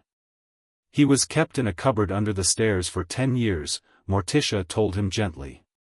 "Treated as a servant, called a freak, dressed in cast-off clothing, and deliberately kept ignorant of magic until his Hogwarts letter arrived. Even now, he knows almost nothing of his family legacy or his rights in your world." Sirius's anguish transformed into cold fury. "And I've been here, unable to help him, while Dumbledore—" He couldn't finish the sentence. "That," Gomez declared, "is precisely why we've come. We propose an alliance, cousin. We have resources, freedom of movement, and a newly acquired newspaper. You have knowledge, legal rights as Harry's godfather, and a justified grievance against those who imprisoned you without trial." "What newspaper?" Sirius asked, his mind working rapidly despite years of Dementor exposure. "By this time tomorrow, we will own the Daily Prophet," Morticia explained. A platform from which to tell your story, and Harry's, to the wizarding public. For the first time, a genuine smile transformed Sirius's gaunt face. You're planning to cause chaos. It's something of a family specialty, Gomez confirmed with a grin. Along with revenge, justice, and protecting our own, Morticia added. And we consider Harry one of our own now. As do you. Sirius nodded, a new determination straightening his posture. What do you need from me? Gornick, who had been taking notes throughout this exchange, now produced a series of official documents. First, a formal authorization of temporary stewardship of Black family properties to the Addams branch. This will give them legal access to safe locations from which to operate. Second, Morticia continued, a signed statement regarding the events of October 31, 1981, who was secret keeper, what happened when you confronted Pettigrew, and why you never received a trial. Third, Gomez added, your formal reclamation of Harry's magical guardianship. Even from Azkaban, your claim supersedes Dumbledore's as named godfather in the Potter's will. Sirius's eyes gleamed with renewed purpose. And what will you do with all this? Create precisely the sort of public outcry that makes cover-ups impossible, Morticia answered. Force a trial, expose Dumbledore's manipulations, and ensure Harry is never returned to those abusive muggles. And perhaps, Gomez added with a theatrical flourish, arrange a little jailbreak if legal channels prove too slow. We Addamses have extensive experience with escaping unjust imprisonment. It's practically a family tradition. For the first time in 12 years, Sirius Black laughed, a genuine sound of surprised delight that momentarily pushed back the chill of the Dementors. James would have loved you people, he said, shaking his head in wonder. Absolutely loved you. We'll take that as the highest compliment, Morticia replied with a small, warm smile. Now, shall we proceed with the paperwork? Our hour grows short, and there's much to arrange before we unleash pandemonium on magical Britain. As Sirius signed document after document with the quill Gornick provided, the spark in his eyes grew stronger. By the time the guards returned to escort him back to his cell, he looked more alive than he had in years, sustained by something the Dementors couldn't touch, the promise of justice, revenge, and protecting his godson. Tell Harry, he said as they led him away, that his godfather loves him. And that I'm coming for him, one way or another. We will, Gomez promised solemnly. Family takes care of family. As they departed Azkaban, Gomez unusually quiet, Morticia's face set in determined lines, neither spoke until the prison was a dark silhouette on the horizon behind them. No one, Morticia said finally, her voice soft but implacable, should suffer such a place without trial or evidence. Not even in our family's darkest traditions would we condone such injustice. We'll free him, Gomez vowed, taking her hand. And make those responsible answer for every moment he spent with those soul-sucking monstrosities. Starting with Dumbledore, Morticia agreed. The man who knew the truth and chose silence. The offices of the Daily Prophet were transformed within days of the ownership transfer. The dusty corners had been cleaned, the tired furniture replaced, and the press equipment upgraded to modern standards. Most striking was the new conference room, where the morning editorial meeting was currently underway. The walls were now adorned with framed front pages featuring the Prophet's most groundbreaking stories throughout history, notably absent were the fawning ministry profiles that had dominated recent years. The long table was polished ebony, and at its head sat Thing, perched on a specially designed pedestal that put him at eye level with the seated journalists. You can't be serious about this headline, Barnabas Cuff protested, waving the draft mock-up. Boy who lived abused, Dumbledore's deadly deception. It's inflammatory. Libelous. Thing drummed his fingers impatiently on the table. Thing is right, Rita Skeeter translated, having rapidly adapted to the new managing editor's communication style. It's not libel if it's true. And we have documented evidence for every claim in that article. Sworn statements from Muggle neighbors, added a young reporter named Penelope Clearwater, recently hired from Hogwarts graduating class. Medical scans from a certified healer showing evidence of long-term malnutrition. Photographs of the cupboard where Harry Potter slept for 10 years. Ministry records showing no welfare checks were ever conducted, despite regulations requiring quarterly visits to magical orphans. And most damning, Rita continued with professional relish, Dumbledore's own signature on documents claiming regular monitoring of Harry's situation. Either he lied in official reports, or he knew about the abuse and did nothing. Neither option reflects well on the chief warlock. Cuff looked around desperately for support, but found none. The editorial staff had been carefully reorganized, with those too deeply in ministry pockets reassigned to non-political sections like Quidditch coverage and household charms. The Addamses will be here momentarily for final approval, Penelope reminded them. And they've made their editorial direction very clear: truth, accountability, and public interest above political convenience. The Prophet will lose all its ministry access, Cuff warned. Fudge will freeze us out completely. Thing made a dismissive gesture that required no translation. We don't need pre-approved quotes and press releases, Rita said, her eyes gleaming with the thrill of real journalism after years of constrained reporting. We need investigations, exposés, and the stories no one else is brave enough to print. The door swung open to admit Morticia and Gomez, followed by a distinguished-looking wizard in formal legal robes. Good morning, dedicated truth-seekers. Gomez greeted them exuberantly. How goes our opening salvo in the war against complacency and corruption? Final draft ready for approval, Penelope reported, passing copies to the Addamses. Legal has vetted every claim, and we've prepared responses to the most likely objections. Excellent work, Morticia praised, reviewing the front page with a critical eye. The headline is perhaps a touch sensationalistic, but given the content, not inaccurate. May I introduce Hollis Pemberton, Gomez said, gesturing to their companion. Formerly of Pemberton, Squire, and Folly, now the Prophet's exclusive legal counsel. Hollis has kindly agreed to defend our journalistic integrity against any overzealous reactions from the subjects of our reporting. Pemberton bowed slightly. I've reviewed the article thoroughly. Every claim is substantiated by multiple sources, and we've been careful to distinguish between established fact and reasonable inference. The Prophet is on solid legal ground. What about political ground? Cuff asked anxiously. Dumbledore isn't just any wizard. He has enormous influence, powerful allies, and feet of clay, like all false idols, Morticia interjected smoothly. Mr. Cuff, I understand your concerns. Change is always frightening, especially when it threatens established power structures. But ask yourself, what is the purpose of journalism if not to hold the powerful accountable? Cuff had no answer to this fundamental question. After a moment of uncomfortable silence, Thing rapped decisively on the table and gave a thumbs up. Managing editor Thing has approved the final edition, Rita announced, unable to hide her satisfaction. We go to print in 1 hour. The special evening edition will hit the streets by dinner time.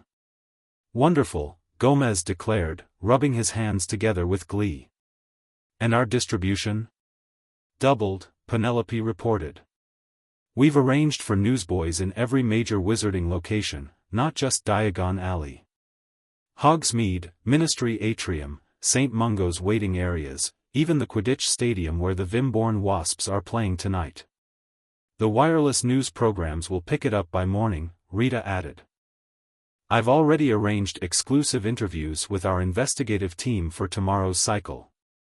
You've all exceeded our expectations, Morticia praised, her dark eyes reflecting genuine approval.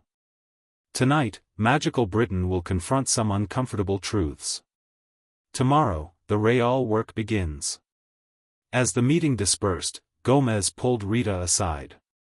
A word about our follow-up piece, Ms. Skeeter. I understand you've been researching Dumbledore's early history. Rita's eyes gleamed with predatory enthusiasm. Indeed, Mr. Addams. His friendship with Gellert Grindelwald, his sister's mysterious death, his family's complicated legacy. It's fascinating material that somehow never made it into any of his chocolate frog biographies. I thought you might be the right person for that particular excavation, Gomez nodded approvingly. Delicate matters requiring a decisive touch. My specialty, Rita assured him. I'll have a draft for you by week's end. As Rita departed, Morticia joined her husband. She's formidable, she observed. Ruthless, ambitious, ethically flexible, in another life, she could have been an Addams. High praise indeed, cara mia, Gomez replied, kissing her hand fervently. Now, shall we check on our other operations?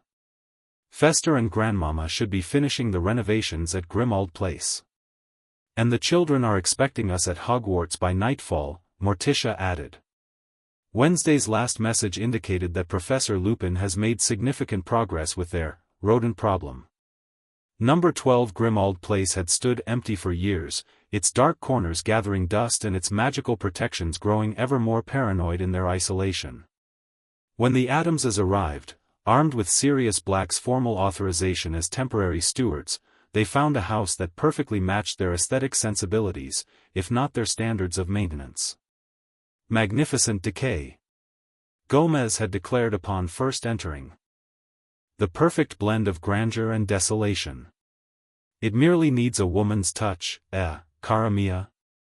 And perhaps an exorcist, Morticia had added, noting the malevolent curtains that attempted to strangle Pugsley when he got too close.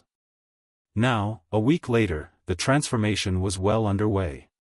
Under Grandmama's direction, the most dangerous cursed objects had been catalogued and secured, though not destroyed. The Addamses appreciated dangerous artifacts as family heirlooms. The layers of grime had been addressed, though the artful cobwebs in the upper corners remained as decorative elements. Most notably, the portrait of Walburga Black had been subdued through an unexpected connection. "You filthy blood traitors," she had shrieked when they first arrived. "Defiling the noble house of Black with your presence." Morticia had simply studied the portrait with professional interest before replying, "You have Aunt Boudica's cheekbones. The family resemblance is remarkable." This had stopped Walburga mid-tirade. "Boudica? That deranged experimental witch who disgraced our family?" "The very same," Morticia had confirmed. "My many times great-aunt.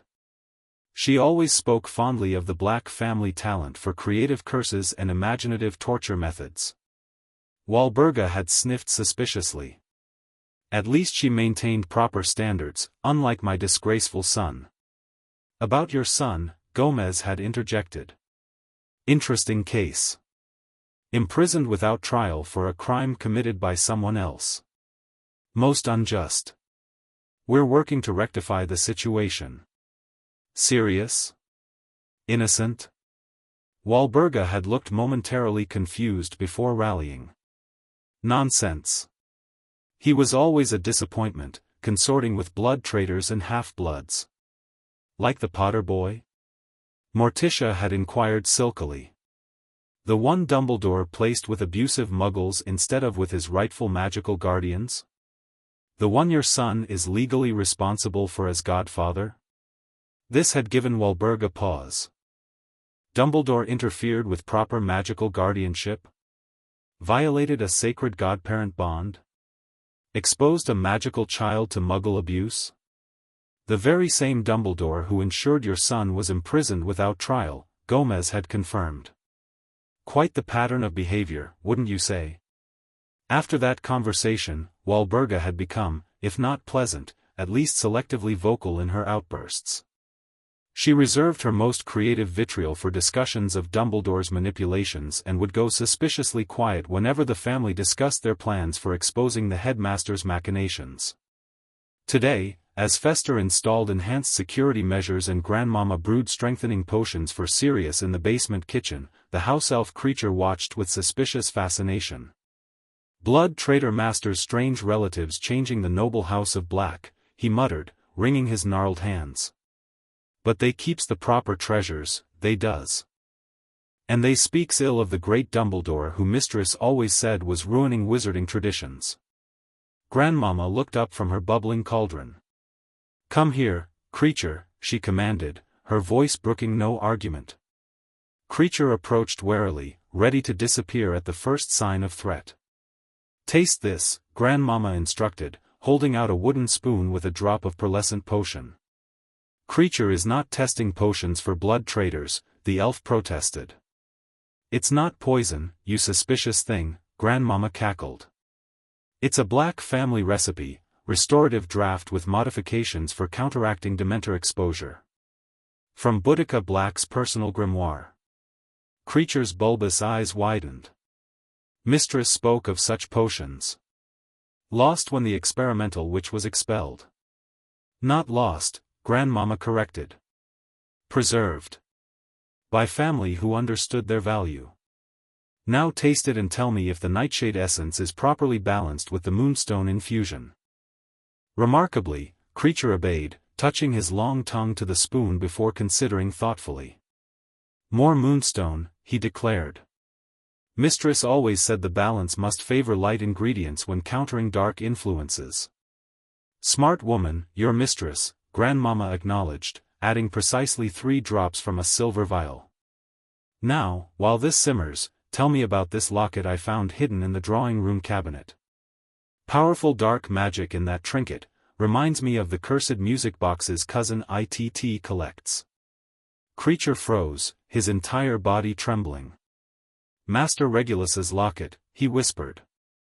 Master's final order to Creature. "Destroy it," he said. But Creature cannot. Creature has tried. Grandmama's eyes gleamed with professional interest. "Well now, isn't that interesting? A destruction-resistant dark artifact with a connection to Walburga's other son. Tell me everything, Creature." The Addams family has extensive experience with objects that refuse to be destroyed. As Creature haltingly shared the tale of Regulus Black's defiance and sacrifice, Fester appeared in the doorway, his face alight with the special glow that indicated successful property modifications. "Perimeter wards upgraded," he announced proudly. "Added a few special Addams touches, anyone trying to break in will experience increasingly creative deterrence. First mild electric shocks, then gravitational reversal, and finally the sensation of being slowly digested by an invisible stomach. Non-lethal, but deeply traumatizing." "Excellent work, brother," Gomez praised, entering behind him with a stack of newspapers. "The evening edition has hit the streets. Lurch is distributing extra copies as we speak." He spread the front page of the Daily Prophet on the kitchen table with a flourish. The headline screamed across the page in bold type, "Boy Who lived abused, Dumbledore's deadly deception special investigation reveals years of neglect, endangerment, and manipulation." Beneath this was a split image, on one side, Harry Potter as the public knew him, the thin, bespectacled boy with the lightning scar, on the other, a photograph of the cupboard under the stairs at Privet Drive, showing the cramped space with its small, threadbare mattress and childish drawings on the wall. "The first shot has been fired," Gomez declared, his eyes gleaming with purpose. "By tomorrow morning, all of magical Britain will be demanding answers.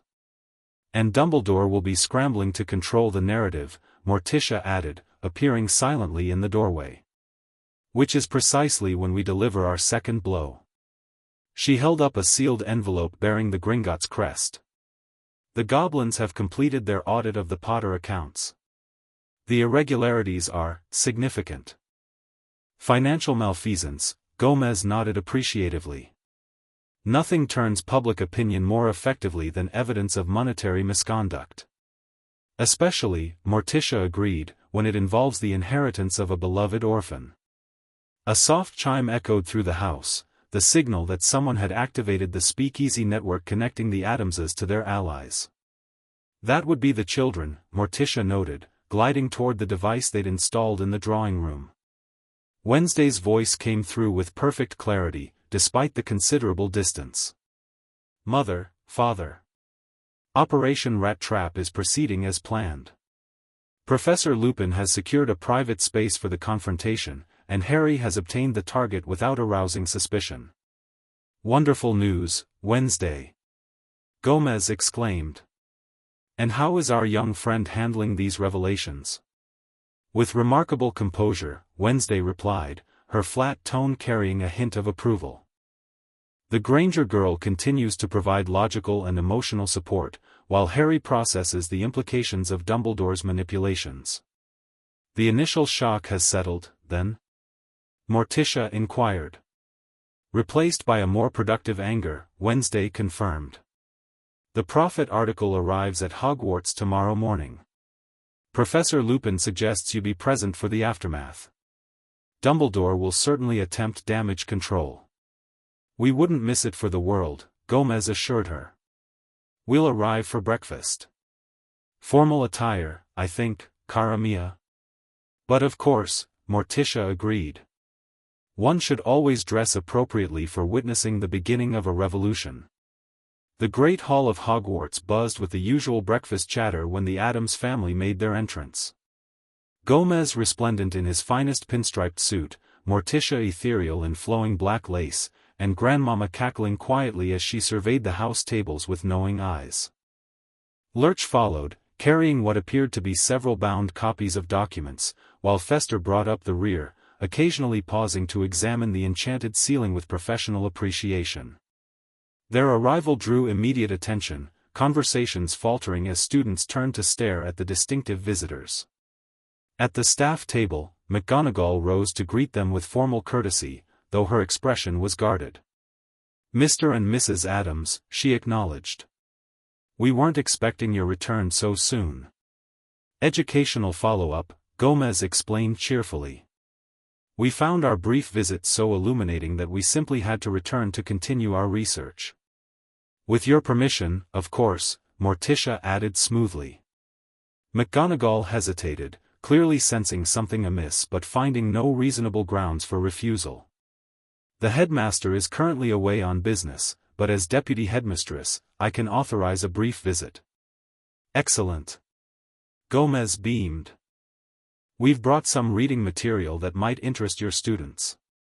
Educational resources about wizarding rites, inheritance laws, and magical guardianship. All topics sadly neglected in standard curricula. McGonagall's eyes narrowed slightly. That's very thoughtful. However, any supplementary materials would need to be reviewed before. She was interrupted by the arrival of the morning owl post. Dozens of owls swooped through the high windows, many carrying the distinctive format of the Daily Prophet. As the newspapers were delivered across the hall, a ripple of shocked gasps and exclamations spread from table to table. It seems, Morticia observed mildly, that today's news has arrived.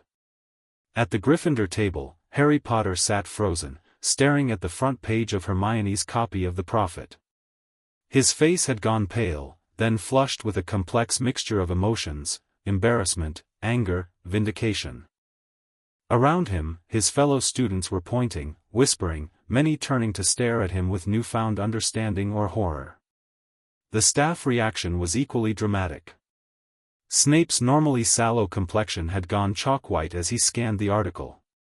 Professor Sprout appeared to be on the verge of tears. Flitwick was reading with such intense concentration that sparks were literally flying from his wand tip.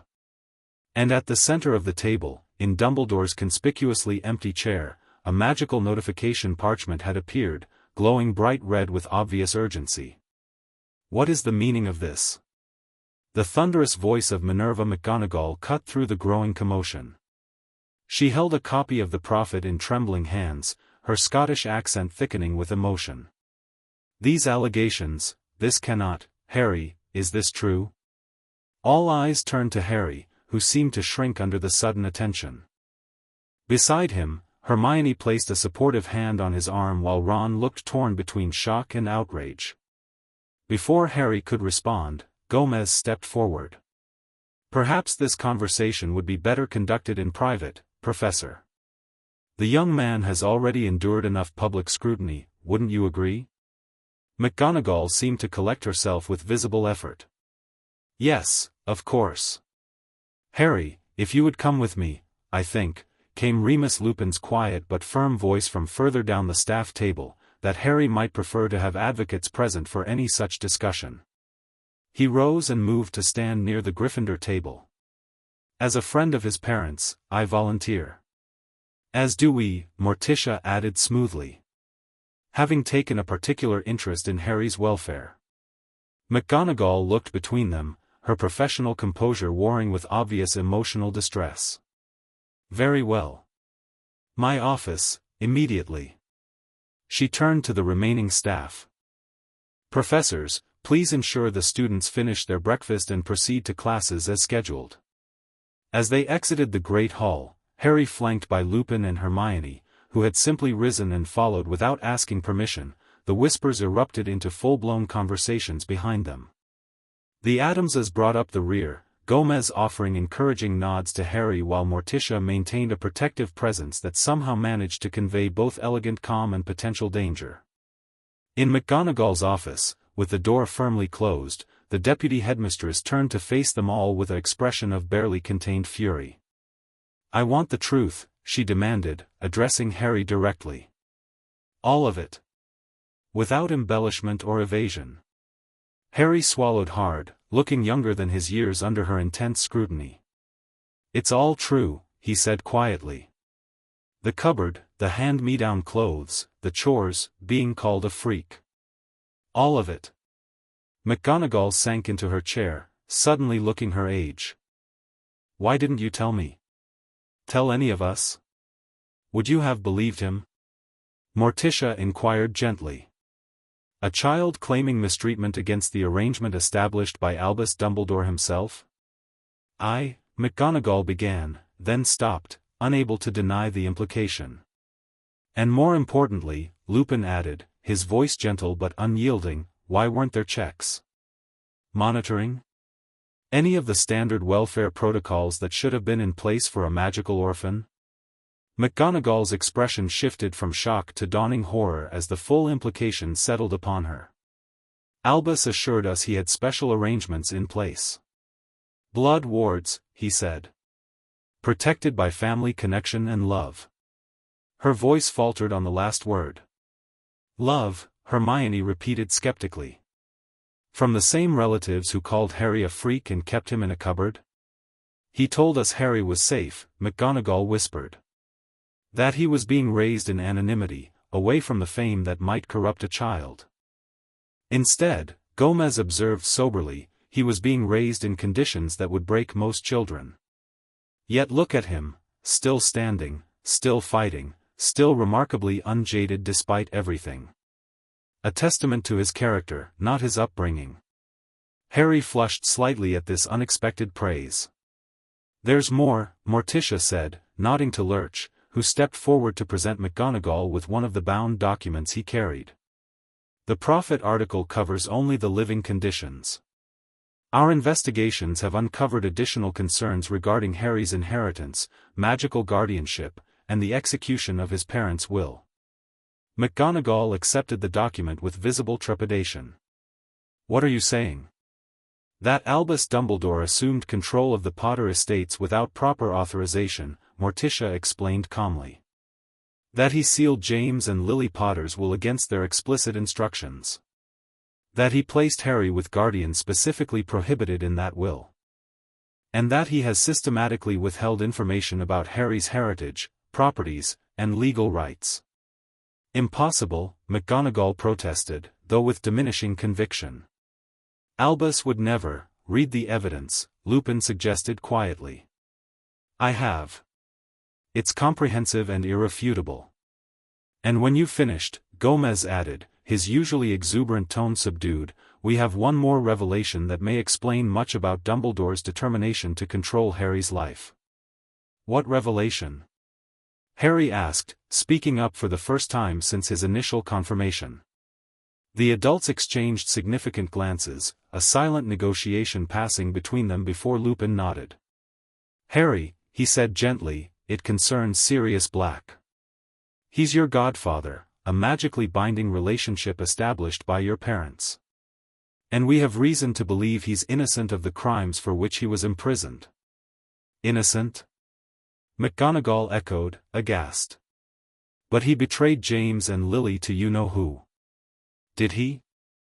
Morticia asked softly. Or was that simply the narrative that best served certain interests? A narrative that conveniently removed Harry's legal guardian and placed him under Dumbledore's control instead? We have evidence, Gomez continued, including witness statements and magical forensic analysis, suggesting that Peter Pettigrew was the actual secret keeper and is, in fact, still alive. The blood drained from McGonagall's face. These are extraordinary claims. Requiring extraordinary evidence, Lupin acknowledged. Which is why we've arranged a demonstration for this evening. With your cooperation, Professor. McGonagall looked between them all, the solemn Addamses, the determined Lupin, the stunned but increasingly resolute Harry, and the fiercely supportive Hermione. Whatever she saw in their faces seemed to reach her. "What do you need from me?" she asked finally. "Your presence as a witness," Morticia answered. "Your authority as deputy headmistress. And your courage as a Gryffindor when the time comes to stand for what's right, even against those you've long respected." McGonagall drew herself up, steel entering her posture. "I have always stood for what's right, Mrs. Addams. I simply failed to see where the wrong lay." She turned to Harry, genuine regret in her eyes. "I am so very sorry, Mr. Potter. When Albus left you on that doorstep, I objected. I told him they were the worst sort of muggles. But I deferred to his judgment, as I have too often done." "You didn't know," Harry offered, his natural generosity asserting itself despite everything. "I should have checked," McGonagall countered firmly. "I should have insisted on proper monitoring. My failure to do so is a stain on my honor as your head of house and as a teacher." "Then help us now," Gomez suggested. "Before Dumbledore returns to implement damage control. We need to secure certain evidence, speak with specific students, and prepare for tonight's demonstration." McGonagall nodded, her composure fully restored and now backed by righteous determination. "You'll have whatever assistance I can provide." And when Albus returns, her lips thinned to a grim line. "He will find that blind loyalty has its limits." As they began to outline their plans, the atmosphere in the office shifted from shock and accusation to purposeful collaboration. Harry, watching these adults mobilize on his behalf, truly on his behalf, not for some greater good or hidden agenda, felt something unfamiliar unfurl in his chest. It took him a moment to recognize it as hope. The room of requirement had configured itself as a secure chamber combining elements of a courtroom and a laboratory. Tiered seating surrounded a central area where a heavy glass cube sat on a raised platform. Inside the cube, a rat with a missing toe scurried frantically, occasionally throwing itself against the transparent walls in futile escape attempts. Present for the evening's demonstration were a carefully selected group, McGonagall, Flitwick, and Sprout representing the Hogwarts senior faculty, Amelia Bones from the Department of Magical Law Enforcement, summoned through McGonagall's personal connection, the Addams family, Remus Lupin, and Harry, Hermione, and Ron. The youngest Weasley boy looked particularly shaken, alternating between staring at the caged rat with horror and shooting apologetic glances at Harry. "I can't believe Scabbers, all this time, sleeping in my bed," Ron muttered for perhaps the dozenth time. "Focus, Mr. Weasley," McGonagall instructed firmly. "Your testimony regarding the rat's longevity and behavior will be critical." Amelia Bones, a square-jawed witch with a monocle and an air of no-nonsense authority, surveyed the assembled group with professional assessment. "This is highly irregular, Minerva. You're claiming this rat is actually Peter Pettigrew? The same Peter Pettigrew who received a posthumous Order of Merlin for confronting Sirius Black?" "That is precisely what we're claiming, Madam Bones," Lupin confirmed. "And we're prepared to demonstrate it conclusively." "Before we proceed," Bones said, "I want to be clear about what's being alleged. You're suggesting that Pettigrew, not Black, betrayed the Potters, faked his own death, and has been hiding as a rat for 12 years. By extension, you're claiming Sirius Black has been wrongfully imprisoned without trial for over a decade. Correct on all counts, Gomez nodded.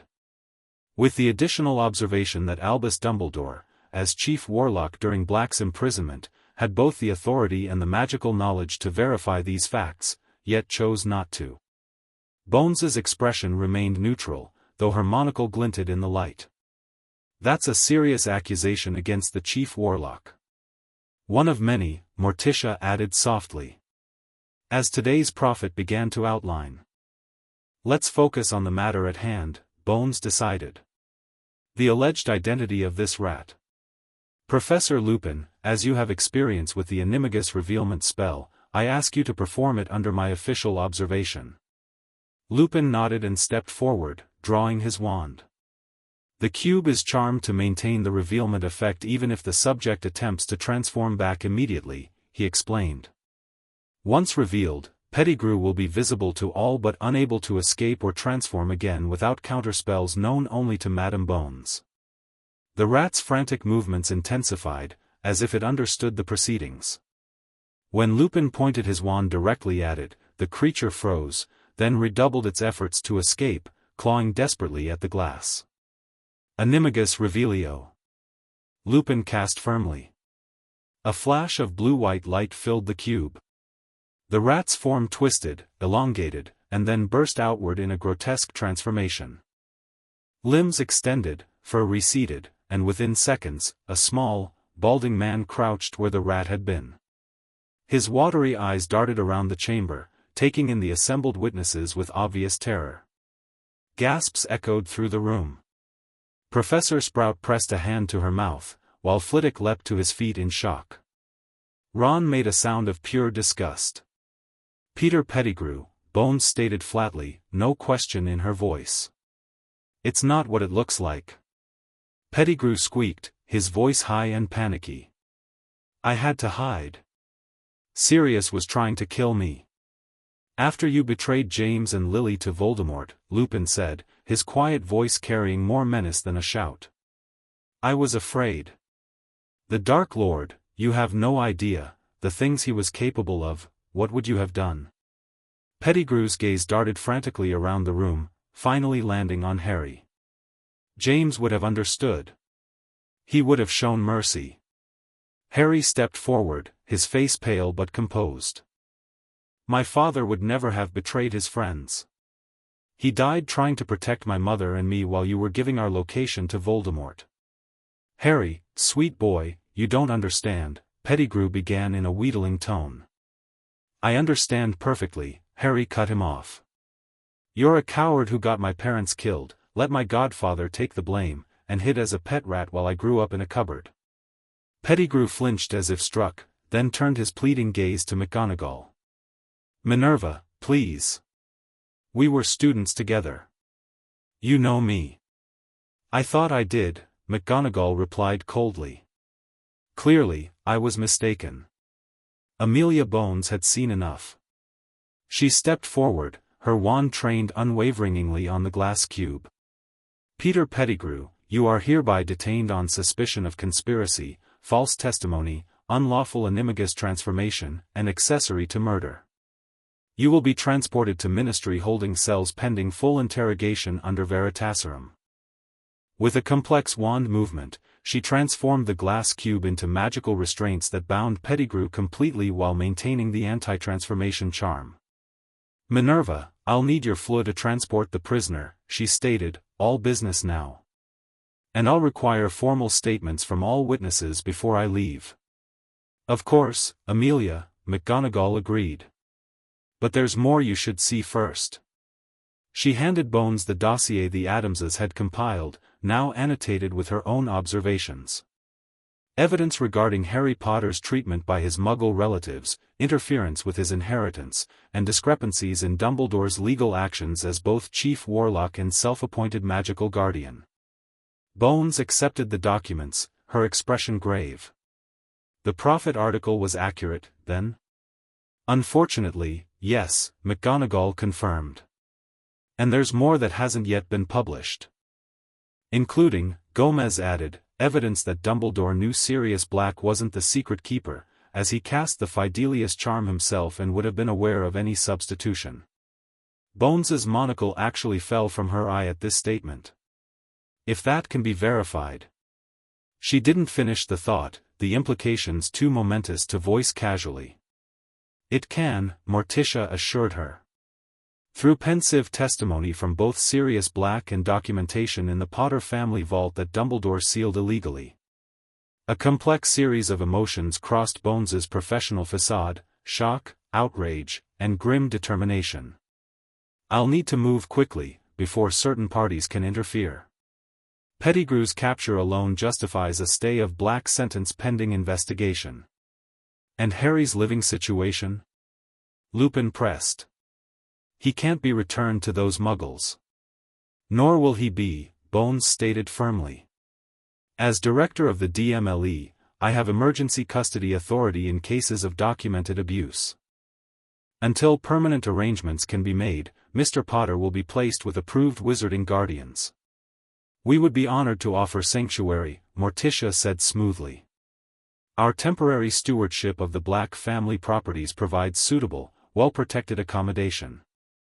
Harry looked startled at this suggestion, while Ron appeared horrified at the thought of his friend living with the admittedly intimidating family. Bones considered this carefully. An interesting proposal, but with Black's status in flux, there might be complications. However, she added, seeing Harry's fallen expression, there's no reason Mr. Potter couldn't be a guest of your family while legal matters are resolved. A distinction without much practical difference, Gomez noted cheerfully. But one that satisfies legal requirements while ensuring Harry's safety and comfort. Precisely, Bones agreed with the ghost of a smile. Now, let's secure our prisoner and begin collecting official statements. I suspect we have a long night ahead of us. As Bones and McGonagall led the still protesting Pettigrew away, Harry found himself standing with the Addamses, uncertainty written across his face. Did you mean that? He asked hesitantly. About me staying with you? My dear boy, Morticia replied with gentle sincerity, we have been working toward your proper protection since the moment we met you. The Addams family takes care of its own, whether by blood or by choice. And we've definitely chosen you, Pugsley added, appearing at his mother's side with Wednesday close behind. Not many people appreciate our approach to problem-solving. Decisive action in the face of injustice, Wednesday elaborated in her flat tone. Most people prefer comfortable ignorance to uncomfortable truth. Harry looked between them, then at Hermione and Ron, who had moved to flank him supportively. It's your choice, mate, Ron said, still looking somewhat dubious about the Addamses but clearly supportive of Harry. But they did just help catch Pettigrew and might get Sirius freed. That's more than anyone else has done. They've been methodical and thorough in their investigation, Hermione added with clear approval. And they've respected your agency throughout the process, which is more than can be said for most adults in your life. Harry considered this, then looked back at the Addams family, strange and macabre, certainly, but also fiercely protective, unflinchingly honest, and utterly committed to justice in their own unique way. I think, he said slowly, I'd like that. At least until we sort out what happens with Sirius. Gomez clapped him on the shoulder with genuine delight. Splendid. We'll prepare the East Wing guest suite immediately. It has an excellent view of the garden where Morticia grows her poisonous herbs, and only minimal ghost activity after midnight. Harry blinked, then found himself smiling despite the evening's intensity. Sounds homey. We'll make it so, Morticia promised, her dark eyes warm with sincerity. A home should be a sanctuary, Harry. Somewhere you are valued for exactly who you are, not what others wish you to be. As they made their way back toward McGonagall's office to give their statements, Harry felt that unfamiliar feeling of hope expand in his chest. For the first time in his memory, adults were actually putting his welfare first, not as an afterthought to some greater plan or obligation. It was, he decided, a rather nice change. The Daily Prophet's morning edition the following day made its predecessor seem tame by comparison. Pettigrew alive, Black innocent. Boy who lives godfather imprisoned without trial. Dumbledore's role questioned as Chief Warlock. The accompanying article detailed Pettigrew's capture, the evidence of his betrayal, and the disturbing revelation that Sirius Black, Harry Potter's lawful godfather, had spent 12 years in Azkaban without even the formality of a trial. The piece carefully laid out the chain of custody that should have protected Harry after his parents' deaths, and how that chain had been deliberately broken to place him with Muggle relatives explicitly prohibited in the Potter's will. Most damning was the sidebar article titled, Chief Warlock's Duty of Care, Questions about Dumbledore's Legal Conduct, which outlined the specific responsibilities Dumbledore had neglected or actively subverted in his various powerful positions. The wizarding public's reaction was immediate and overwhelming. Howlers descended upon Hogwarts in such numbers that the mail had to be redirected to a secure room for processing. The Ministry atrium filled with concerned citizens demanding answers and accountability. Wireless news programs broadcast special editions featuring experts on magical law and child welfare discussing the implications of the revelations. And in the headmaster's office at Hogwarts, Albus Dumbledore sat alone, surrounded by the instruments and artifacts of his long career, reading the newspaper with an expression of calculated concern that occasionally slipped to reveal genuine alarm. The Gargoyle Guardian announced visitors, and Dumbledore composed himself quickly, adopting the grandfatherly demeanor that had served him so well for decades. "Enter," he called. The door opened to admit not the contrite deputy headmistress he expected, but a formidable delegation, Amelia Bones in her official DMLE robes, flanked by two Aurors, Gomez and Morticia Addams, looking somber but determined, and perhaps most distressingly, Minerva McGonagall, whose usual respectful deference had been replaced by barely contained Scottish fury. "Albus," Bones began without preamble, "I have questions regarding your knowledge of Sirius Black's legal status and Peter Pettigrew's survival. As this is an official inquiry, I must advise you that your responses will be recorded and may be used in subsequent legal proceedings." Dumbledore's blue eyes lost their twinkle entirely. "Surely, Amelia, such formality is unnecessary between old colleagues?" "I think you'll find, Headmaster," Morticia interjected smoothly, "that formality is precisely what has been missing from Magical Britain's approach to justice and child welfare. A deficit we're now correcting." "Indeed," McGonagall added coldly. "Starting with an accounting of your decisions regarding Harry Potter's placement and supervision."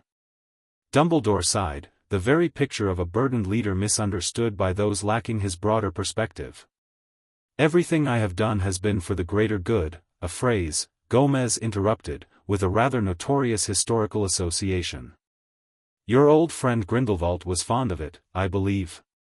The color drained from Dumbledore's face. "That's entirely irrelevant to the current discussion." "Is it?" Bones asked mildly. "Our investigation has uncovered some rather interesting connections between your early writings, your relationship with Gellert Grindelwald, and your subsequent approach to power and its justification. But we can address that separately. For now, I'm concerned with more recent events." She placed a formal ministry document on his desk. "This is a notification of suspended authority. Pending investigation of your actions as Chief Warlock, your voting and procedural powers in the Wisengamot are temporarily rescinded."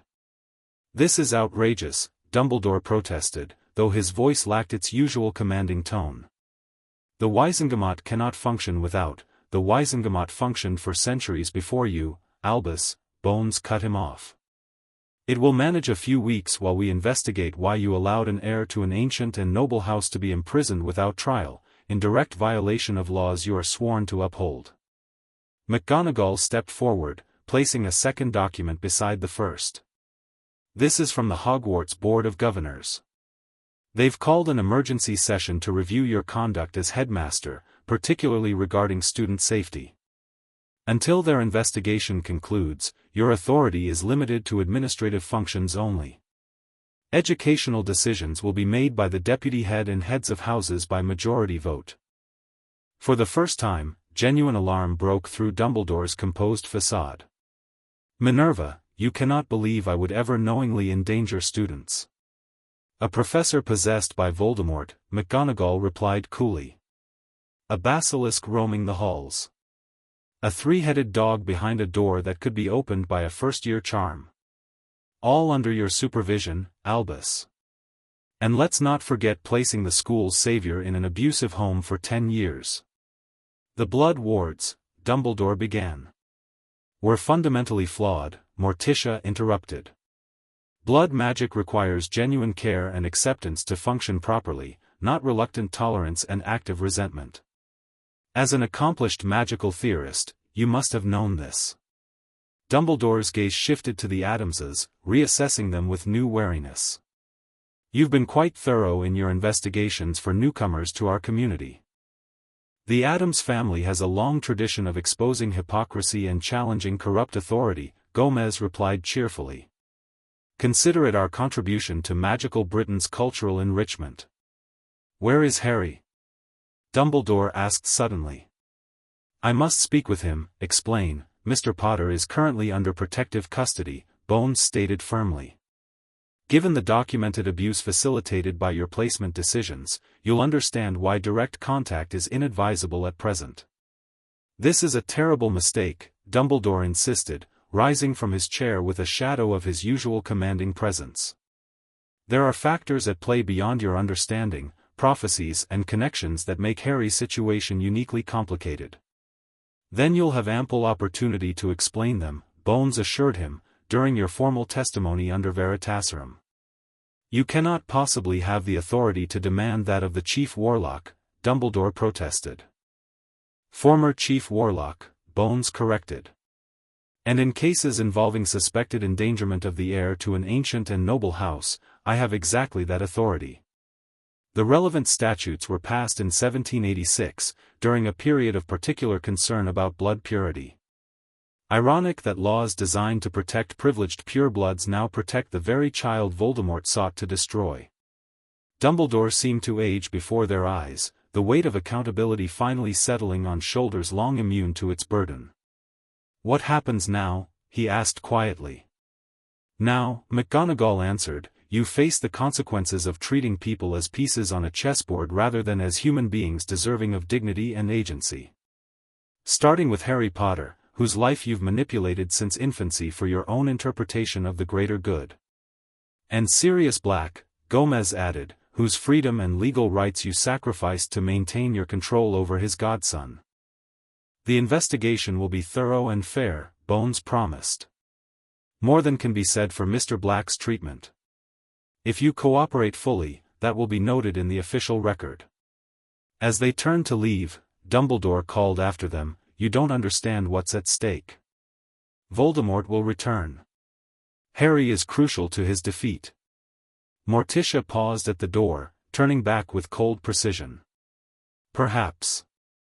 But your vision of victory required sacrificing a child's happiness and well-being on the altar of your strategy. The Addams family believes in a different approach. We protect our own, we stand together against threats, and we never abandon our family to suffer alone. Harry Potter is not your family, Dumbledore said softly. He is now, Morticia replied simply. And unlike you, Headmaster, we believe his best chance at surviving whatever comes lies in building his strength through support and love, not breaking him through isolation and hardship. As they descended the spiral staircase, leaving Dumbledore alone with his thoughts and the weight of imminent accountability, McGonagall turned to the Addamses with grudging respect. I've spent decades believing in Albus's wisdom, she admitted. Trusting that his secretive methods were justified by some greater vision I couldn't comprehend. It takes a particular kind of courage to challenge faith that deeply ingrained. Or a particular kind of outsider perspective, Gomez suggested kindly. Sometimes those closest to a situation are the last to see its flaws. What happens to Harry now? McGonagall asked. Truly. He joins a family that values his uniqueness rather than exploiting it, Morticia answered. He learns about his heritage, his rights, and his potential. And he discovers that darkness isn't always evil, just as light isn't always good. An Addams family philosophy? McGonagall inquired with raised eyebrows. A truth known to anyone who's ever been burned by the sun or guided home by the stars, Morticia replied simply. Grimmauld Place had undergone a final transformation by the time Harry arrived that evening, escorted by Remus Lupin and an honor guard of Addamses. The grim townhouse now balanced its inherent gothic gloom with touches of genuine warmth. Fires blazed in freshly swept hearths, the most malevolent artifacts had been secured in warded cabinets, and the kitchen gleamed with well-used copper pots under Grandmama's exacting standards. "Welcome home, Harry," Gomez declared expansively, leading him into the drawing room where the entire extended family awaited. "Temporary accommodations until we sort out your permanent situation, but we've made it as homey as possible." Harry looked around in wonder at the unusual decorations, the mounted swords and battle axes, the oddly moving paintings that seemed more alive than even wizarding portraits, and the elaborate model guillotine on a side table that actually functioned when Pugsley demonstrated it on a carrot. "It's brilliant," he said honestly. "Different, but brilliant. We've prepared the blue room for you," Morticia informed him, gliding forward to guide him toward the grand staircase. "It's traditionally reserved for distinguished guests. The spectral manifestations there are mostly benign, and we've instructed the house elf to refrain from cryptic warnings after midnight." Harry blinked rapidly, then grinned. "Thanks, that's thoughtful." The blue room proved to be a spacious chamber decorated in midnight blue and silver, with a four-poster bed that looked more comfortable than anything Harry had ever slept in. A writing desk by the window was already stocked with parchment and quills, and a bookshelf held volumes on various magical subjects that looked far more interesting than his school texts. "The wardrobe has been filled with clothes in your size," Wednesday informed him from the doorway. "Nothing black unless you prefer it."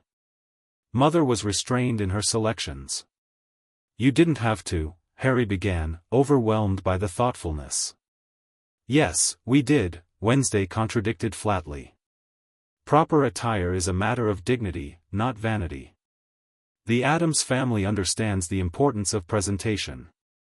Harry fingered the worn hem of his oversized hand-me-down shirt self-consciously. "I've never had new clothes before. Except my Hogwarts uniform." Wednesday's usually expressionless face registered a brief flash of something that might have been anger. "That is why we had to," she stated simply.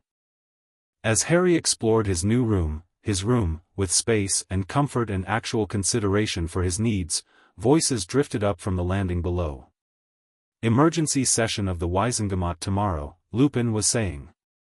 "Amelia Bones is pushing for an immediate review of Sirius's case based on Pettigrew's capture." "Excellent," Gomez replied enthusiastically. "Nothing like a public exoneration to really drive the narrative home. The Prophet's special evening edition is already setting the stage." "There's still the matter of Dumbledore's supporters," Morticia cautioned. "Many powerful people have built their positions on alliance with him. They won't abandon that investment easily." "Which is why tomorrow's exposé is so crucial," Lupin agreed. "Rita Skeeter's research into Dumbledore's early history with Grindelwald will reframe the entire conversation." Harry moved away from the door, processing what he'd overheard. The speed at which his life was transforming felt dizzying. Just days ago, he'd been the boy who lived, famous but fundamentally powerless, defined by others' expectations and manipulated by Dumbledore's hidden agenda. Now he stood in a house belonging to his godfather's family, surrounded by people actively working to secure his well-being and expose the truth.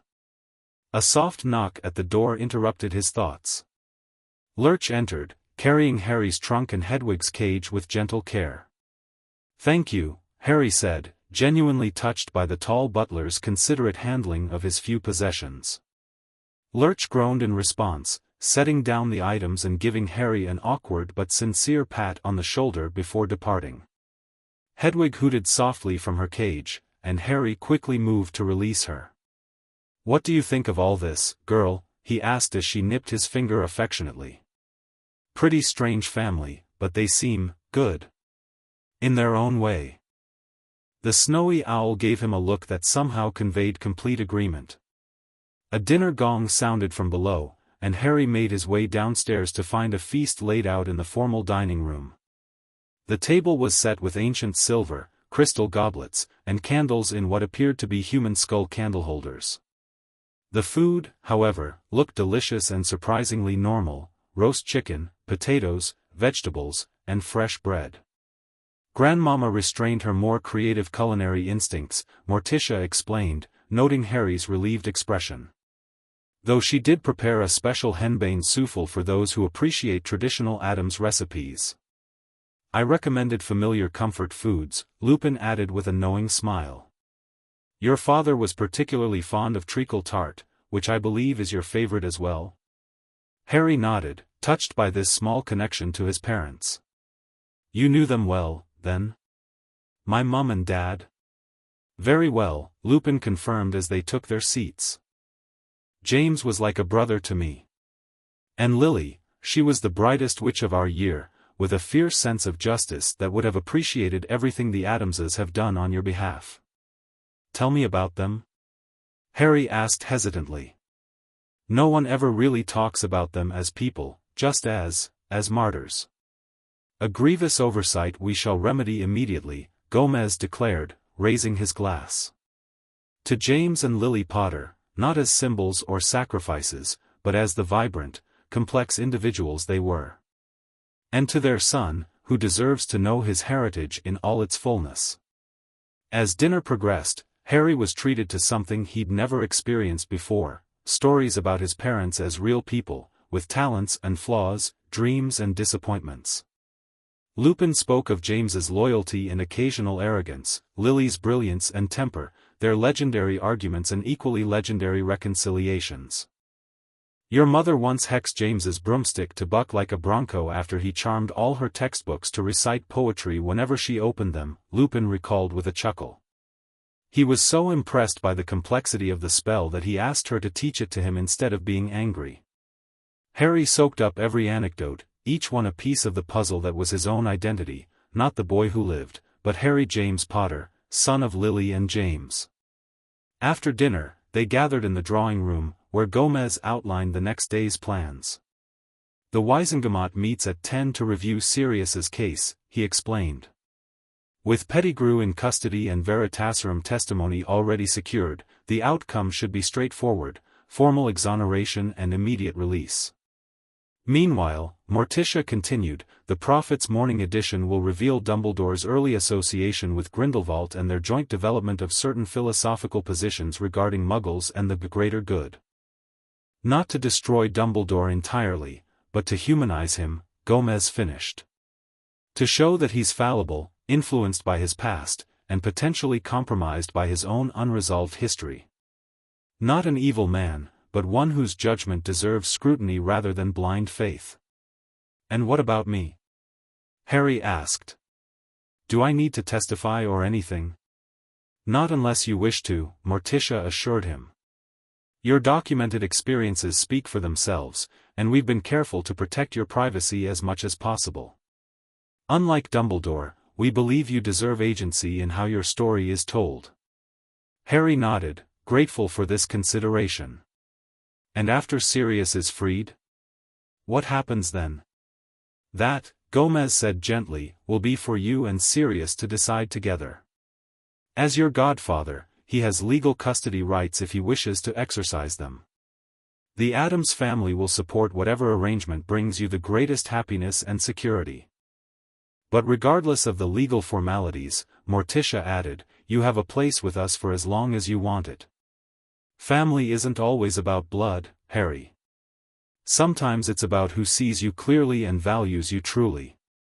That night, as Harry settled into the most comfortable bed he'd ever slept in a room that was genuinely his, he reflected on the whirlwind his life had become. The Addamses were undeniably strange, with their passion for the macabre and their unconventional perspectives.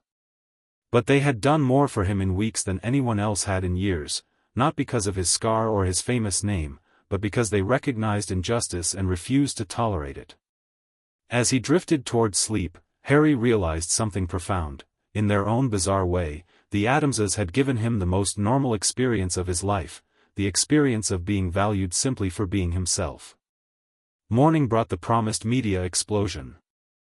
The Daily Prophet's headline blazed across wizarding Britain: Dumbledore's dark friendship, the Grindelwald connection and the origins of the greater good. The accompanying article, masterfully crafted by Rita Skeeter with uncharacteristic restraint and meticulous documentation, outlined the young Dumbledore's intense friendship with Gellert Grindelwald, their shared development of theories about wizard dominance, for the greater good, and the tragic death of Ariana Dumbledore under mysterious circumstances that ended the relationship. Rather than portraying Dumbledore as villainous, the piece presented him as deeply human, brilliant but flawed, shaped by tragedy and potentially blinded by old guilt. It raised thoughtful questions about whether someone with such a complex past and so many positions of power could maintain the objectivity needed for decisions affecting the entire wizarding world. A companion editorial titled "The Dangers of Unquestioned Authority" explicitly connected Dumbledore's unchallenged status to the failures that had harmed Harry Potter and imprisoned Sirius Black without trial. By mid-morning, the Wizengamot chamber was packed with spectators and press for the emergency session on Black's case. The Addamses occupied prominent seats in the visitors' gallery, Harry between Morticia and Gomez, with Lupin and Hermione, who had been granted special permission to attend, flanking them. Amelia Bones presided in the absence of the suspended Chief Warlock, her monocle gleaming as she called the session to order. "Members of the Wizengamot," she began, her voice carrying effortlessly through the chamber, "we are convened to review a grave miscarriage of justice. Sirius Black, heir to the noble and most ancient House of Black, has spent 12 years in Azkaban without trial for crimes we now have conclusive evidence he did not commit." Murmurs swept through the assembled witches and wizards as Bones outlined the case: Pettigrew's capture, his confession under Veritaserum, the lack of any formal charges or trial proceedings for Black, and the subsequent disruption to magical guardianship that had led to Harry Potter's improper placement.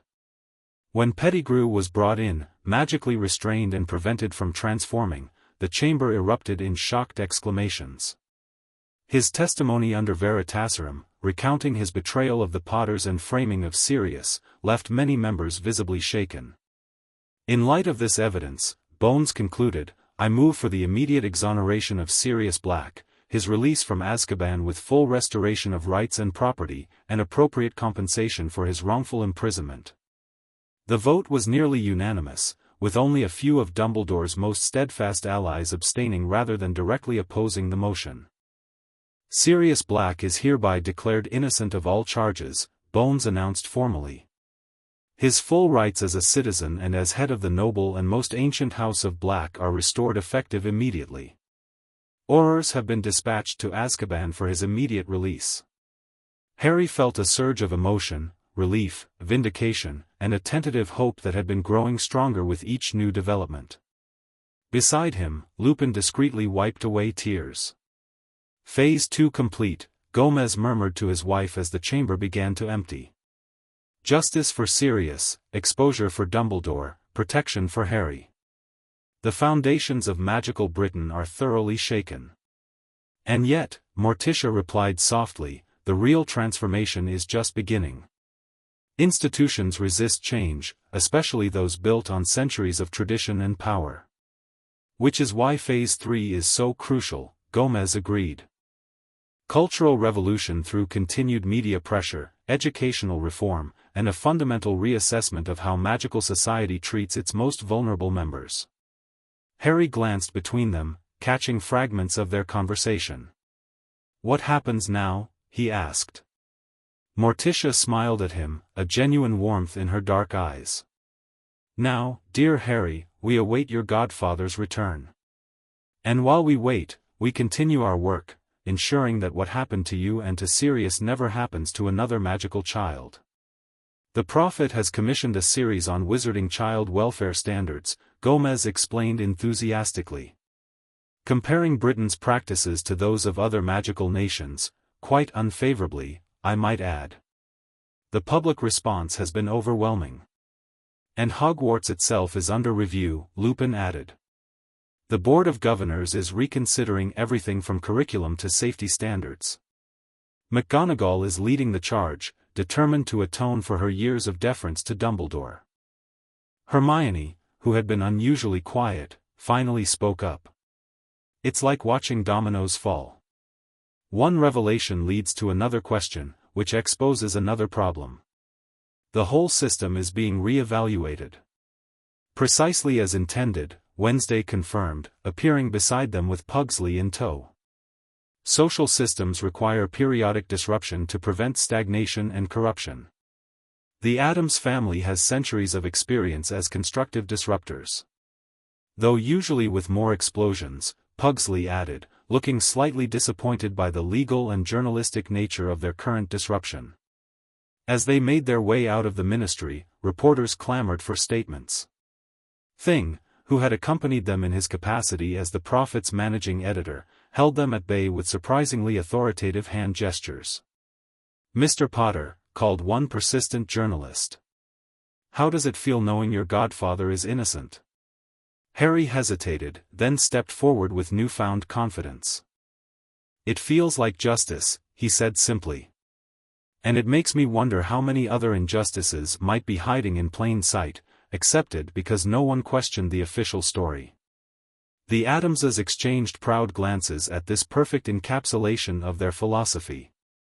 Back at Grimmauld Place, preparations were underway for Sirius's arrival.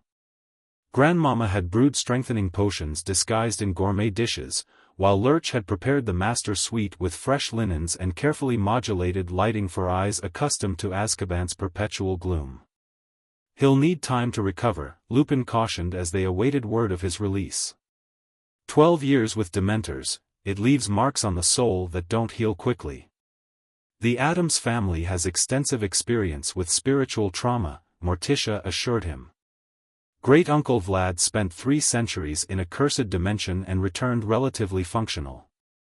"We understand the need for patience and specialized care." When the flue finally flared green and Amelia Bones stepped through, her expression was somber but satisfied. "He's been released into the custody of St. Mungo's for initial treatment," she reported. The healers were appalled at his condition. Standard protocol for Azkaban releases has been criminally inadequate. They're developing a specialized recovery plan and estimate he'll be able to receive visitors tomorrow. "And his long-term care?" Morticia inquired. "That's where I hoped the Addams family might assist," Bones admitted. "Your resources, combined with your unique understanding of unconventional magical situations, would be invaluable. The Ministry's expertise in post-Azkaban rehabilitation is limited at best." "Say no more," Gomez declared. "We've already consulted specialists from America's Magical Trauma Unit and the Carpathian Institute for Spiritual Recovery. They're standing by with protocols adapted specifically for Dementor exposure." Bones looked genuinely impressed. "You've been thorough." "We believe in comprehensive solutions," Morticia explained simply. "Especially when family is involved." Harry, listening from the doorway, felt a swell of gratitude at this casual inclusion of his godfather in the Addams definition of family. Despite having known them for such a short time, they had mobilized resources, challenged authority, and restructured their lives to protect him and secure justice for Sirius, all without expecting anything in return except the satisfaction of righting a wrong. It was, he realized, exactly what a real family should do. That evening, as a gentle summer rain fell outside Grimmauld Place, the unlikely household gathered in the drawing room. Gomez and Morticia reviewed the latest Prophet drafts with Thing, while Wednesday and Hermione, who had been invited to stay for dinner, engaged in an intense discussion about magical theory that occasionally made the candlelight flicker ominously. Pugsley was demonstrating his collection of exotic bugs to a fascinated and slightly queasy Ron, while Grandmama and Lupin compared notes on medicinal potions. Harry sat slightly apart, watching it all with a sense of wonder. This strange, macabre, fiercely loyal family had done what no one else had managed in 12 years. They had cut through lies and manipulation to expose truth, demanded justice where it had been denied, and created a space where Harry felt genuinely safe and valued. Tomorrow would bring new challenges: Sirius's recovery, Dumbledore's response to his public exposure, the continuing transformation of Magical Britain's institutions. But for the first time in his life, Harry faced these uncertainties with the absolute certainty that he wasn't facing them alone. The Addamses had burned away the webs of manipulation that had entangled his life, and from those ashes, something new and infinitely more precious was emerging, a future shaped by truth, justice, and family loyalty rather than secrets, manipulation, and isolation. It wasn't the future Dumbledore had planned for him. It was infinitely better. Chapter 3. Britain. Sirius Black stood at the window of his private room in St. Mungo's, watching rain streak down the enchanted glass. Though it had been only 3 days since his release from Azkaban, the specialized treatment protocols imported by the Addams family had already worked wonders. The hollowness in his cheeks remained, but his eyes had regained their intelligent spark, and occasional glimpses of his old humor flashed through the trauma. "They're saying I've made unprecedented progress," he told Remus, who sat in a nearby chair reviewing the latest treatment notes. "The American healers keep muttering about publishing papers. The combined restorative potions from 3 different magical traditions are apparently revolutionary," Remus replied, setting aside the parchment. "Grandmama Addams contributed something she calls Lazarus tincture, that the lead healer described as alarmingly effective and possibly semi-illegal." A ghost of Sirius's old grin appeared. "I like them more by the hour. James would have adored their style, all that proper aristocratic bearing wrapped around complete contempt for convention." His expression sobered. "They're bringing Harry today?" Remus nodded. "He's been counting the hours. Barely slept, according to Morticia." "And you're sure he's all right there? With them?" Sirius asked, the concern of a godfather overriding his personal appreciation for the Addamses' macabre tendencies. "More than all right," Remus assured him. "They've given him something he's never had before, a home where his uniqueness is celebrated rather than suppressed. Wednesday has been teaching him about his family history, Gomez has introduced him to proper wizarding politics, and Morticia." He smiled. "Morticia treats him with the perfect balance of respect and protection that makes him feel both independent and secure." Sirius absorbed this with evident relief. "And they're really going through with this demonstration? This gathering?" "The Grand Illumination Ball," Remus confirmed. "Set for this weekend at the newly renovated Black family townhouse. Every influential family in magical Britain has been invited, along with key international observers and, most controversially, representatives from magical species traditionally excluded from wizarding society. Goblins, centaurs, merfolk." Sirius mused. "Walburga must be having fits in her portrait." Actually, after Morticia had a long conversation with her about purity of purpose versus purity of blood, she's become disturbingly supportive, Remus admitted.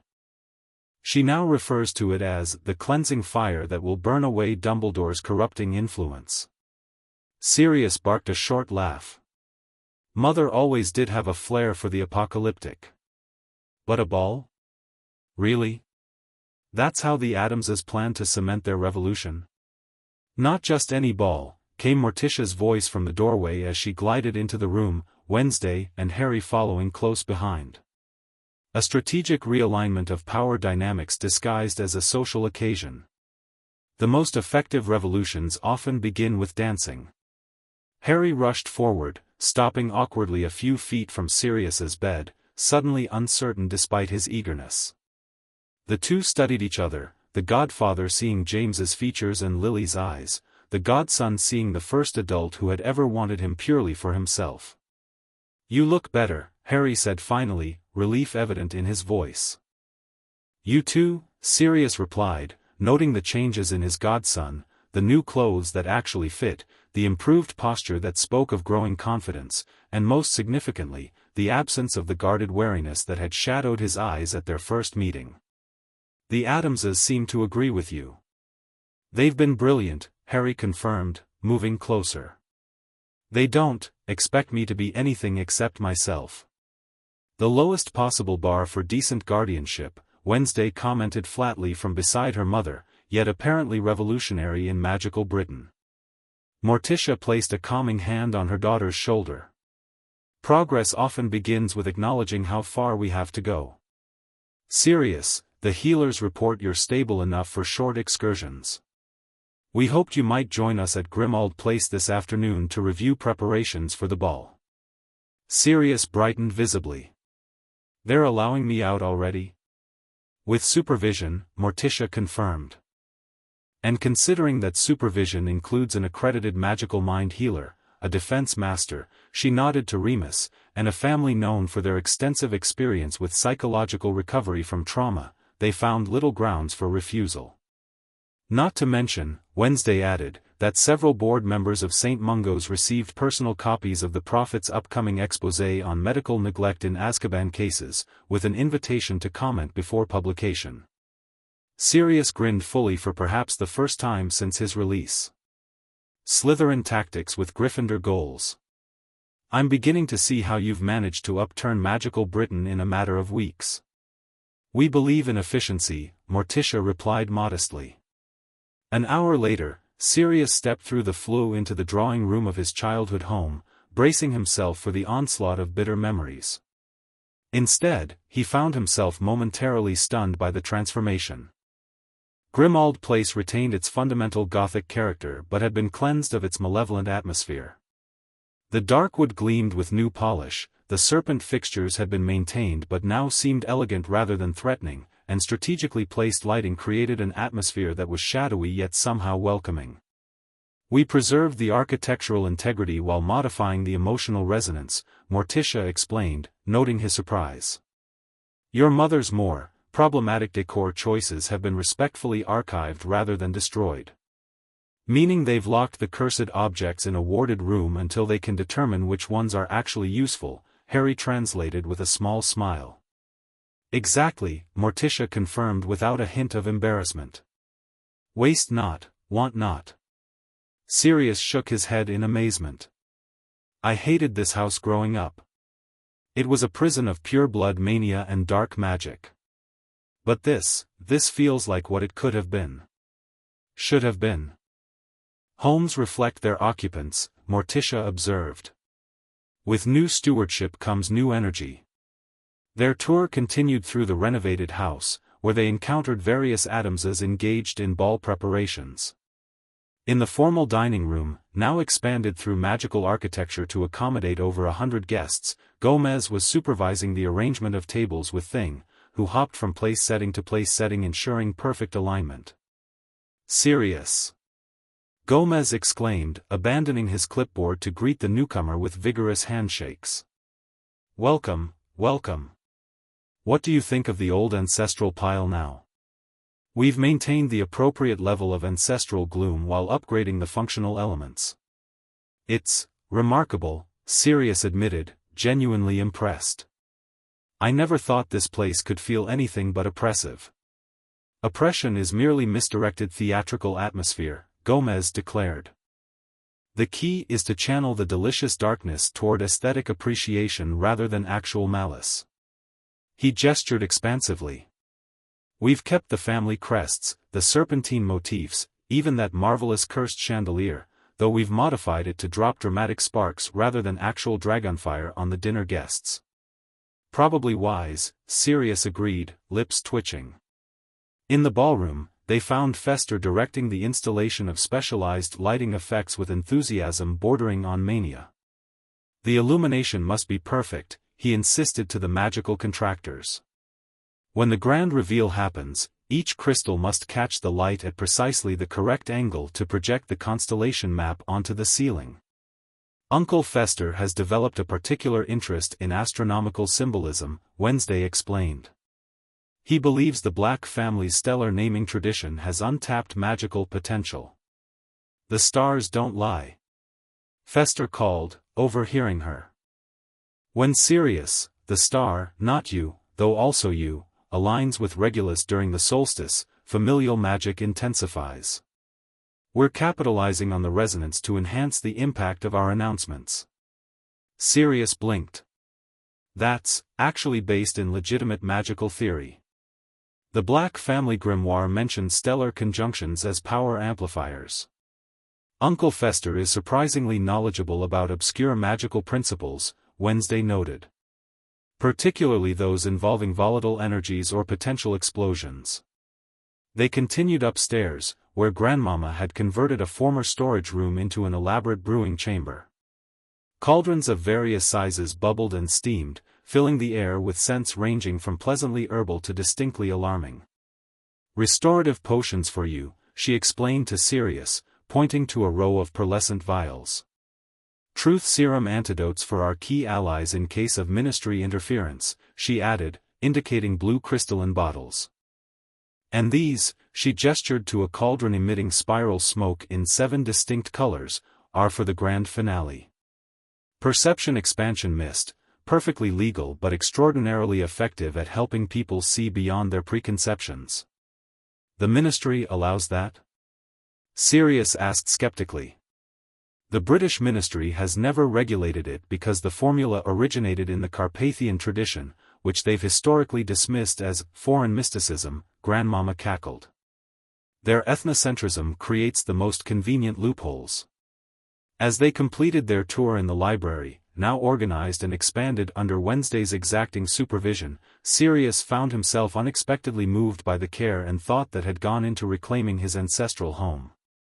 "I don't know how to thank you all," he said finally.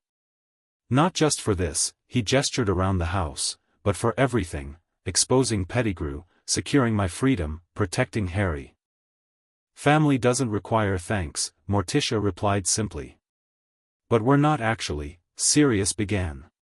"Blood relation is the least interesting form of family connection," Wednesday interrupted.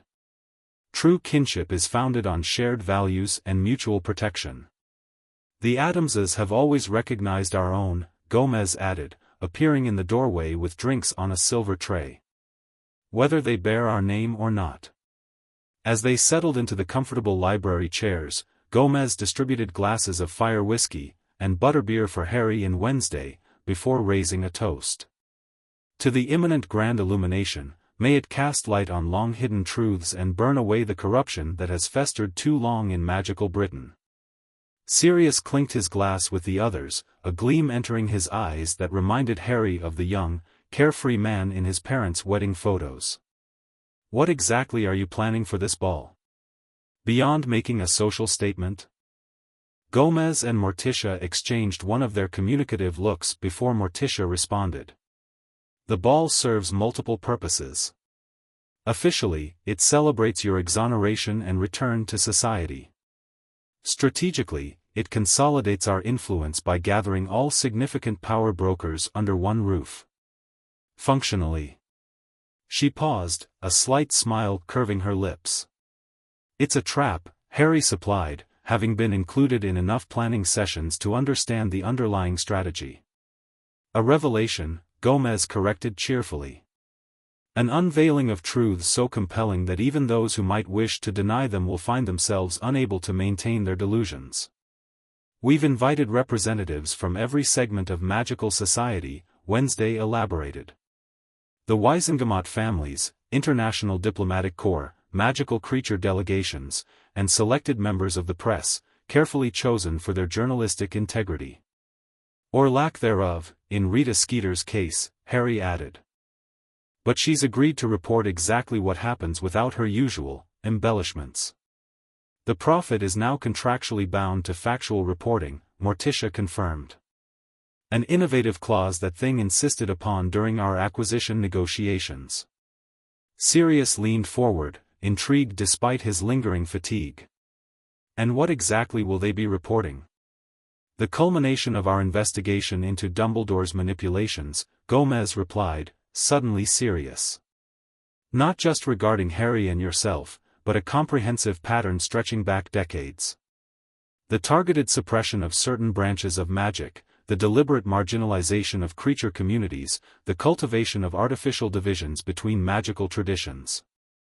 The strategic hoarding of knowledge," Wednesday continued. "Dumbledore has systematically restricted access to information that might challenge his carefully constructed power structure. The Hogwarts library's restricted section has tripled during his tenure, while the regular collection has diminished. He's maintained control by making himself the gatekeeper of magical knowledge," Morticia added. Those who wish to learn must prove themselves worthy according to his standards, standards that conveniently align with compliance to his worldview. Harry nodded, remembering his own experiences. He always seemed to be testing me, watching to see if I'd make the right choices, but the tests were rigged. The information I needed was always held back until after I'd struggled through on my own. Classic manipulation technique, Sirius growled, his face darkening. James suspected something similar during the First War. Dumbledore would withhold critical intelligence from Order members, claiming security concerns, then praise their intuitive brilliance when they managed to survive anyway.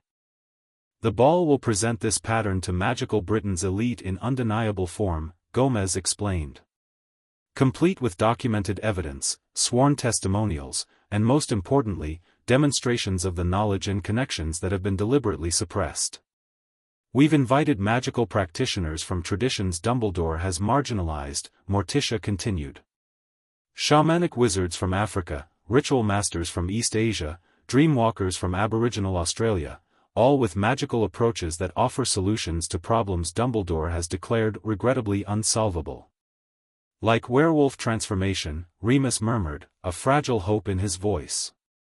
Precisely, Wednesday confirmed. The Navajo Skinwalker delegation has expressed particular interest in consulting with you, Professor Lupin. Their voluntary transformation traditions offer promising avenues for control that European wizardry has ignored. Remus looked stunned, while Sirius reached over to grasp his friend's shoulder in wordless support. What about Dumbledore himself? Harry asked. You can't think he'll just let this happen? Oh, we're counting on his intervention, Gomez replied with relish. In fact, we've designed the entire event to ensure it. The invitation sent to Albus Dumbledore includes specific trigger phrases guaranteed to provoke his attendance, Morticia explained. References to Grindelwald's recent communications from Nurmengard, hints about recovered letters between them, suggestions that certain international delegates have questions about his sister's death. That's diabolical, Sirius said with newfound respect. Calculated, Wednesday corrected. Every aspect of the invitation was psychologically engineered to overcome his natural caution. He will come to control the narrative, believing himself prepared for whatever revelations we might offer. What he cannot prepare for, Morticia continued, is the combined effect of all the elements we've assembled, the people whose voices he's suppressed, the knowledge he's hidden, and most significantly, the living proof of his failures in the form of Harry and Sirius together, supported by traditions of magic he's dismissed as irrelevant. Harry considered this carefully. You're not trying to destroy him. You're trying to expose him to himself. Morticia's eyes gleamed with approval. Precisely, Harry. The most effective revolution isn't one that merely topples the old regime, but one that forces it to confront its own contradictions. Dumbledore believes himself the champion of the light while using decidedly shadowy methods. That cognitive dissonance is his true vulnerability. And Britain burns, Sirius murmured, understanding dawning. Not with destruction, but with the fire of revelation. The cleansing flame of truth, Gomez confirmed with dramatic flair. Painful, perhaps, but ultimately purifying. As the planning continued into the evening, Harry found himself watching Sirius carefully. His godfather was engaging with increasing animation, his natural strategic mind awakening as he contributed insights into various pure-blood families' pressure points and political vulnerabilities.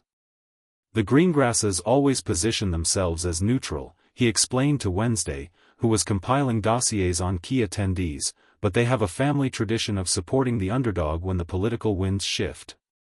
Appeal to their historical role as balancers of power. And the Bones family? Wednesday inquired, making precise notes. Absolute sticklers for procedural justice, Sirius replied.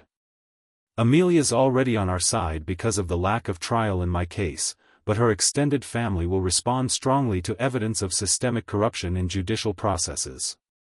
As Harry observed this collaboration, a warm contentment settled over him.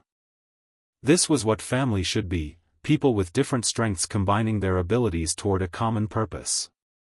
The Addamses with their boldness and unconventional thinking, Sirius with his insider knowledge of wizarding politics, Remus with his scholarly precision, and Harry himself, learning from them all while being valued for his own perspective. For the first time in his life, Harry Potter wasn't a tool in someone else's grand design. He was a member of a family with a shared mission. And magical Britain would never be the same. The night of the grand illumination ball arrived with theatrical perfection. A light mist swirled around Grimmauld Place, enchanted to shimmer with tiny points of light like earthbound stars. The townhouse itself had been temporarily modified with an expansion charm that allowed its true magical architecture to manifest. Soaring Gothic spires now crowned the roof, visible only to magical eyes, while the entrance had transformed into an imposing arched doorway flanked by stone serpents whose eyes tracked each arriving guest with disconcerting intelligence. Inside, the transformation was even more dramatic. The entrance hall gleamed with black marble and silver accents, while enchanted constellations drifted across the ceiling. Lurch, dressed in formal butler attire that somehow made him look even more imposingly cadaverous, greeted guests with dignified groans and directed them toward the ballroom. The guest list was as diverse as promised. Ministry officials in formal robes mingled uncomfortably with international wizards in their traditional dress. Goblins from Gringotts, granted the status of honored guests rather than service providers for perhaps the first time in British wizarding history, formed a formidable cluster near the orchestra. In one corner, a delegation of centaurs conversed with professors from Hogwarts, while mere-people representatives floated in specially designed water spheres that allowed them mobility among air-breathers. Magnificent turnout, Gomez declared, surveying the gathering from the top of the grand staircase. He cut a striking figure in formal wizarding robes that he'd modified with his own distinctive style, midnight black with blood-red accents and a cape that seemed to billow dramatically even in still air. Beside him, Morticia was resplendent in a gown that appeared to be woven from shadows themselves, with silver embroidery tracing constellations across the flowing fabric. Indeed. Even those who declined our invitation initially found reasons to attend once word spread about our international delegates. Nothing motivates the privileged like the fear of missing crucial information, Wednesday noted. She stood with Harry and Pugsley, all three dressed in formal attire that somehow managed to look both appropriate for the occasion and true to their individual styles. Wednesday's black dress featured subtle astronomic symbols, while Harry wore robes of deep green that Morticia had selected to honor his mother's eyes rather than his assigned house colors. Nervous? Harry asked Sirius, who had just joined them, looking almost restored to his pre-Azkaban handsomeness in elegant robes bearing the black family crest. Strangely, no, Sirius replied, surveying the gathering below. I spent 12 years with nothing but my worst memories for company. After that, a room full of politicians and socialites holds little terror. His eyes gleamed with mischief. Besides, I always did enjoy a good show, and the Addamses have promised quite a spectacle. On cue, Thing scrambled up the banister to tug at Gomez's sleeve, signaling that the final guests had arrived. Showtime, Gomez announced with relish. Places, everyone. Pugsley, confirm the lighting sequences with Uncle Fester. Wednesday, ensure the documentation packets are positioned for distribution at the optimal moment. Harry, Sirius, you'll make your grand entrance after Morticia's opening address. As the family dispersed to their assigned positions, Harry felt a momentary flutter of anxiety. So much planning had gone into this night, so many hopes rested on its success. What if Dumbledore didn't come? What if he countered their revelations with manipulations of his own? What if, stop thinking so loudly, Wednesday chided, pausing beside him. Apprehension is the enemy of execution. Sorry, Harry replied. Just, a lot riding on tonight. Wednesday studied him with her penetrating gaze. The outcome of tonight is already determined by the truth of what we've uncovered. Whether others choose to acknowledge that truth is secondary to its existence. She paused, then added in her flat tone, additionally, we have contingency plans for 17 different potential disruptions, including direct magical confrontation. Harry couldn't help but smile at this very Wednesday form of reassurance. Thanks. She nodded once, then headed toward the documentation table where Hermione, invited as Harry's personal guest, was already organizing materials with color-coded tabs and reference guides. The orchestra, comprised of both human musicians and a goblin string section, another unprecedented collaboration, began a hauntingly beautiful overture. The gathered guests quieted as Morticia glided to the center of the grand staircase landing, the subtle lighting casting her in dramatic relief. Distinguished guests, she began, her voice carrying effortlessly without magical amplification, welcome to the Black family ancestral home, and to an evening of illumination in more than the literal sense. She paused, allowing her gaze to sweep the assembled crowd. We gather to celebrate not only the exoneration of Sirius Black, but the restoration of truth in a society that has too long accepted comfortable deceptions. Tonight, we invite you to see with new eyes, to question long-held assumptions, and to consider whether magical Britain has been living up to its full potential, or whether certain influential figures have constrained that potential for their own purposes. A murmur rippled through the crowd. At the back of the ballroom, the main doors opened to admit a latecomer whose long silver beard and half-moon spectacles were instantly recognizable. Albus Dumbledore had arrived, precisely as predicted.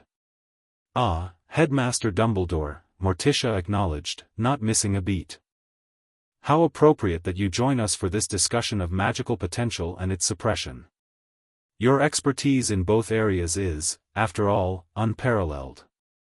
Dumbledore inclined his head with outward grace, though those nearest him noted the lack of customary twinkle in his blue eyes.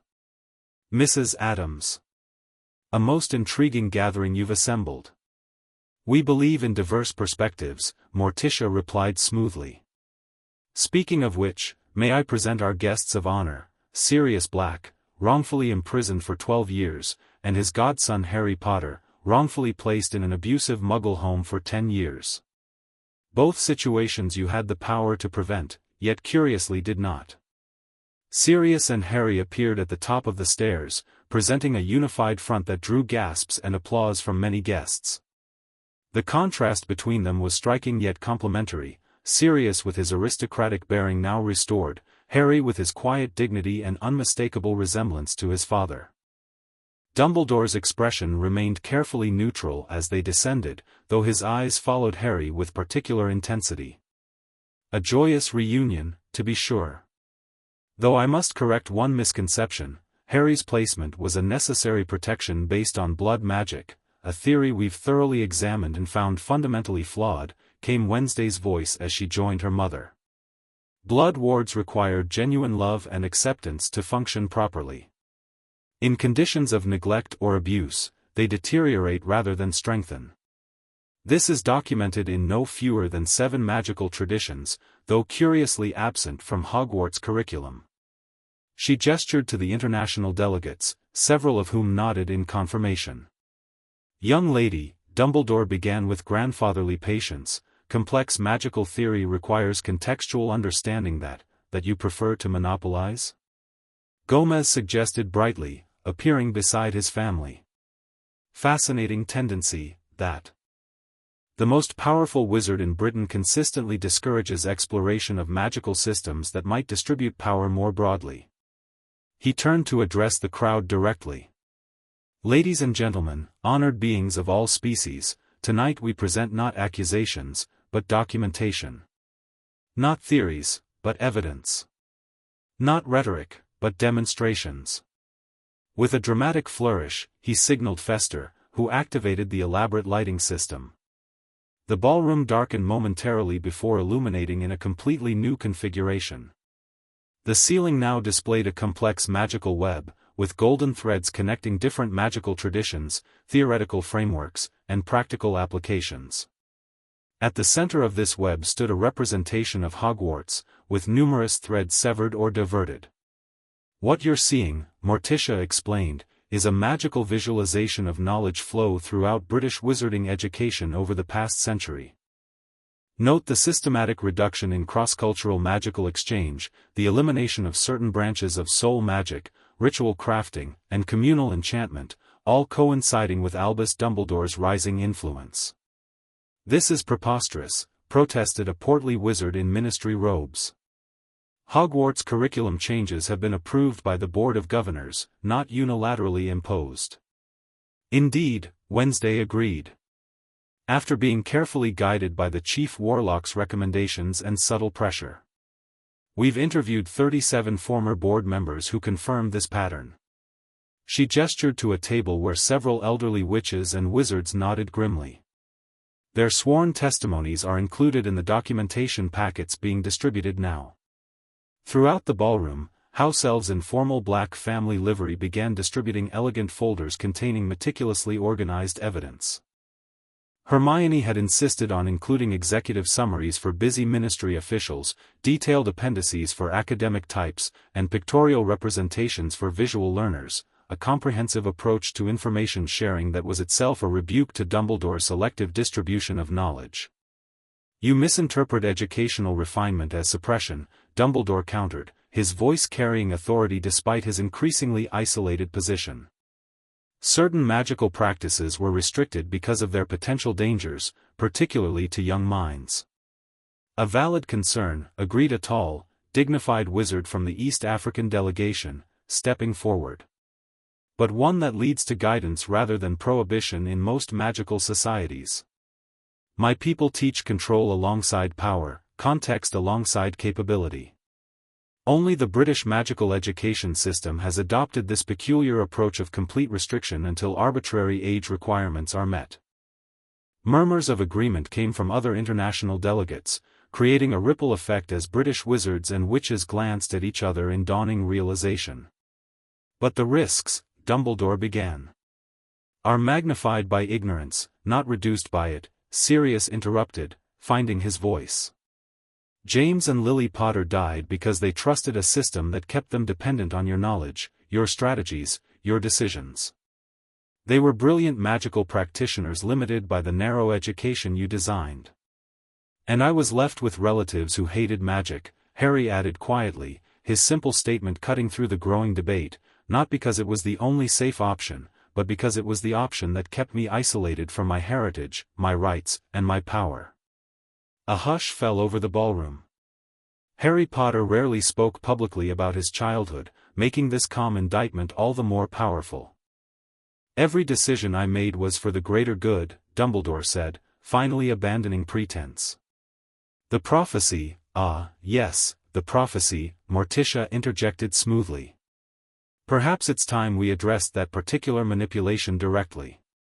Dumbledore paled visibly. "That information is restricted for Harry's protection." "From whom?" Wednesday challenged. "The Dark Lord who already knows the relevant portion? The magical community that might help interpret it more effectively than a single wizard, however accomplished? Or from Harry himself, whose life it dictates?" "The full prophecy," Gomez announced to the stunned gathering, "states that Harry Potter has power the Dark Lord knows not. Yet Dumbledore has systematically restricted Harry's exposure to precisely the kinds of magic that might constitute such power: soul magic, love-based protection rituals, communal defensive workings. The very traditions represented by our international delegates tonight. This is dangerous territory," Dumbledore warned, drawing himself up with a shadow of his former authority. "You risk exposing vulnerabilities to Voldemort's remaining supporters. Or," Sirius countered, "we risk empowering Harry with knowledge that you've withheld for your own strategic purposes. Knowledge that could have saved my godson years of suffering and given him a fighting chance should Voldemort return." The strategic use of Voldemort's name sent another ripple of reaction through the crowd. Many flinched, but others, particularly the younger guests and international delegates, nodded in approval of this refusal to bow to fear. "Perhaps," suggested Madame Bones, who had been observing the proceedings with professional interest, "we should hear from representatives of magical traditions that Headmaster Dumbledore has deemed too dangerous or irrelevant for British magical education." "An excellent suggestion," Morticia agreed. We've prepared a series of demonstrations that highlight magical approaches systematically excluded from British wizarding practice. What followed was a carefully choreographed sequence of presentations that left the audience alternatively gasping, applauding, and exchanging troubled glances. The Aboriginal Australian delegation demonstrated communal magic that created protective boundaries without Fidelius Charm's dependency on a single secret keeper. East Asian wizards presented ritual magic that could cleanse corrupted magical objects without destroying them, directly applicable to certain cursed artifacts that Dumbledore had declared beyond salvation. Most dramatically, the Native American contingent, working with Remus Lupin as a volunteer, demonstrated the first stage of their voluntary transformation technique that allowed werewolves to maintain mental clarity during the moon cycle. This is merely the beginning of a long process, the lead practitioner explained as Remus exhibited partial transformation of his hand while maintaining clear speech and full awareness, but it offers hope where European wizardry has offered only containment and suppression. Tears streamed down Remus's face as he controlled the partial transformation, not from pain, but from the overwhelming emotion of experiencing control where he had known only helpless subjugation to his condition. These practices have been available for cultural exchange for centuries, Wednesday pointed out, her flat voice somehow more damning for its lack of inflection. Yet they've been systematically excluded from British magical education, research, and application. One must ask, cui bono? Who benefits from such exclusion? All eyes turned to Dumbledore, whose grandfatherly facade had given way to a complex expression of defensiveness and growing uncertainty. International magical cooperation has always been a priority, he insisted.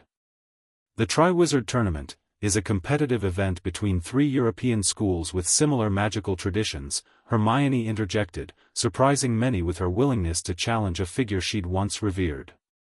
Not a genuine exchange of diverse magical knowledge. The isolation of British wizardry isn't accidental, Gomez declared, moving to the center of the ballroom. It's strategic. A society dependent on limited magical frameworks is more easily guided by those who control access to that framework. A society exposed to diverse magical traditions questions, experiments, innovates beyond the control of any single authority figure. Fester triggered the next lighting sequence, illuminating a complex chart showing the consolidation of educational, judicial, and governmental powers in Dumbledore's various positions over the decades. Chief Warlock, Supreme Mugwump, Headmaster, Morticia enumerated. Control of children's education, magical law enforcement, and international relations, all vested in one man, however well-intentioned he may believe himself to be. A man, Sirius added, who left me to rot in Azkaban without trial because my freedom would have interfered with his plans for my godson. A man, Harry continued, finding strength in the supportive presence of both Sirius and the Addamses, who left me in a cupboard for 10 years, ignorant of my heritage, my family legacy, and even the cause of my parents' deaths. A man, Wednesday concluded, who has portrayed himself as the leader of the light while employing methods of control and manipulation that even Dark Lords conduct with more transparency. The ballroom had grown so quiet that the soft crackle of the enchanted candles seemed thunderous. Dumbledore stood alone in the center of this storm of revelation, his customary serenity finally cracking to reveal genuine distress. "Everything I've done," he said at last, his voice having lost its usual melodious quality, "every choice I've made, has been to prepare for Voldemort's return.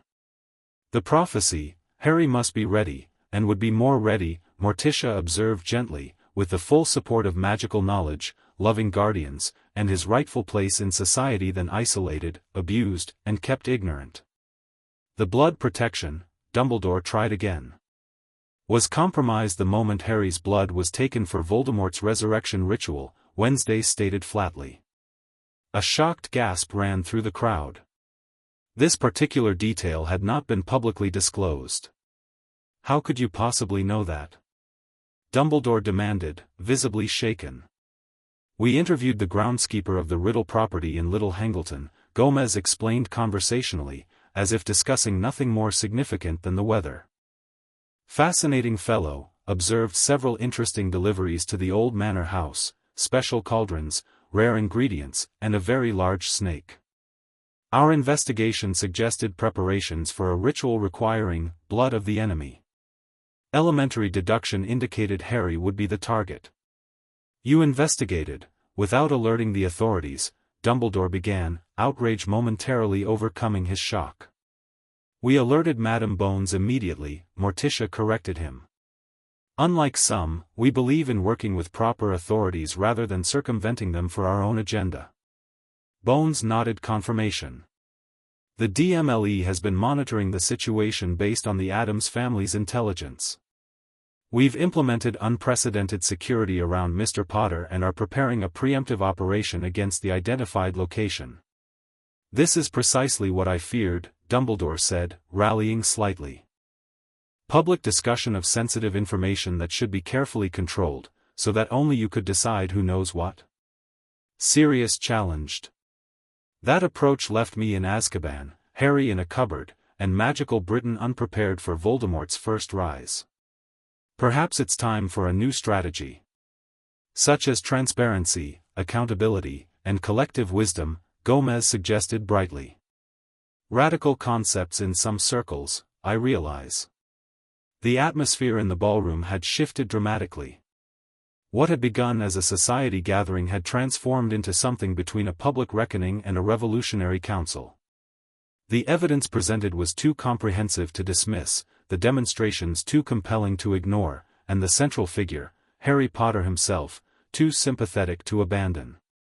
"What would you have us do?" asked Augusta Longbottom, rising regally from her seat. As a respected elder of the Wisengamot, her intervention marked a critical turning point. "If we accept these revelations, and I find myself unable to dispute them, what course do you propose for magical Britain?" It was Wednesday who answered, stepping forward with uncharacteristic assertiveness. "Reform, not destruction. Redistribution of power, not merely its transfer. A magical Britain that draws strength from diversity rather than fearing it." Specifically, Morticia continued, separation of Dumbledore's consolidated positions among qualified individuals. Educational reform incorporating international magical traditions. Transparent governance with checks against individual authority. And justice, Harry added quietly but firmly. For those who've been wronged by a system that valued grand strategies over individual lives. The silence that followed felt like the pause before a thunderclap, the moment when change becomes inevitable. It was Dumbledore himself who broke it, surprising everyone. "Perhaps," he said slowly, the fight seeming to drain from him, "it is time for an old man to recognize when his methods have outlived their usefulness." He stepped forward, facing Harry directly. "I believed, truly believed, that I was protecting you. That isolation from our world would shield you from the burden of your fame and the dangers of Voldemort's remaining supporters. That your mother's sacrifice could be channeled into ongoing protection through her sister's blood connection, however reluctant." His voice faltered. "I see now that I miscalculated. The protection I sought to provide became a different kind of harm." The admission hung in the air, stunning in its unexpectedness. Harry studied the old wizard's face, searching for manipulation or calculation but finding only genuine regret. "Why?" he asked simply. "Why not tell me? Why not check on me? Why not allow Sirius a trial?" "Because," Dumbledore admitted heavily, "I convinced myself that only I could see the complete picture. That sharing information meant risking its misuse. That the end, your eventual triumph over Voldemort, justified means I would never have accepted from another." He turned to face the gathered assembly. "The Addams family has done what I failed to do, they've questioned my methods while respecting my intentions. They've exposed flaws in my approach without demonizing the goals those approaches sought to achieve." "A measured revolution," Morticia acknowledged with a graceful incline of her head. "Britain burns, but with the controlled fire of transformation, not the wildfire of destruction." Fester, taking this as his cue, activated the final lighting sequence. The enchanted ceiling erupted in a spectacular display of magical flames, beautiful, mesmerizing fire that cast no heat but illuminated every corner of the ballroom with dancing light. Within the flames, images formed and dissolved, Harry's cupboard transforming into a proper bedroom, Sirius's prison cell opening to freedom, Hogwarts Castle with its doors flung wide to welcome diverse magical practitioners. The grand illumination, Gomez announced dramatically. Not merely spectacular lighting effects, though they are that as well, kudos to Uncle Fester, but the dawning of a new era for magical Britain. As the magical flames reached their zenith, Grandmama released her carefully prepared perception expansion mist. The subtle potion, inhaled unconsciously by every guest, enhanced empathetic connection and receptivity to new ideas without compromising individual will, a perfect catalyst for the transformation now underway. We propose, Morticia addressed the assembly, a magical concord. Not to erase tradition, but to enrich it. Not to abandon security, but to achieve it through cooperation rather than isolation. Not to diminish Dumbledore's considerable achievements, but to recognize that even the greatest among us benefit from transparency and accountability. Madame Bones stepped forward. As acting chief witch of the Wizengamot, I move that we establish a Reformation Commission to implement these principles, with representatives from all magical communities affected by our governance. Seconded, declared Augusta Longbottom firmly. The Goblin Nation would participate in such a commission, announced the senior Gringotts representative, creating an immediate stir. Goblin involvement in wizarding governance was unprecedented. As would the centaur herds, added a Palomino centaur, his arms crossed but his expression cautiously hopeful. One by one, representatives from various magical communities indicated their willingness to participate in this restructuring of magical Britain's institutions. Even some of Dumbledore's longtime supporters, moved by his own admission and the overwhelming evidence presented, signaled their cautious acceptance. Throughout this historic moment, Harry stood between Sirius and the Addamses, witnessing the transformation his suffering had helped catalyze. There was pride in that realization, but not the bitter satisfaction of revenge. Rather, he felt the more complex emotion of seeing justice unfold, painful in its revelations, but healing in its honesty. "This isn't the end," Wednesday murmured beside him, correctly reading his thoughts as she often did.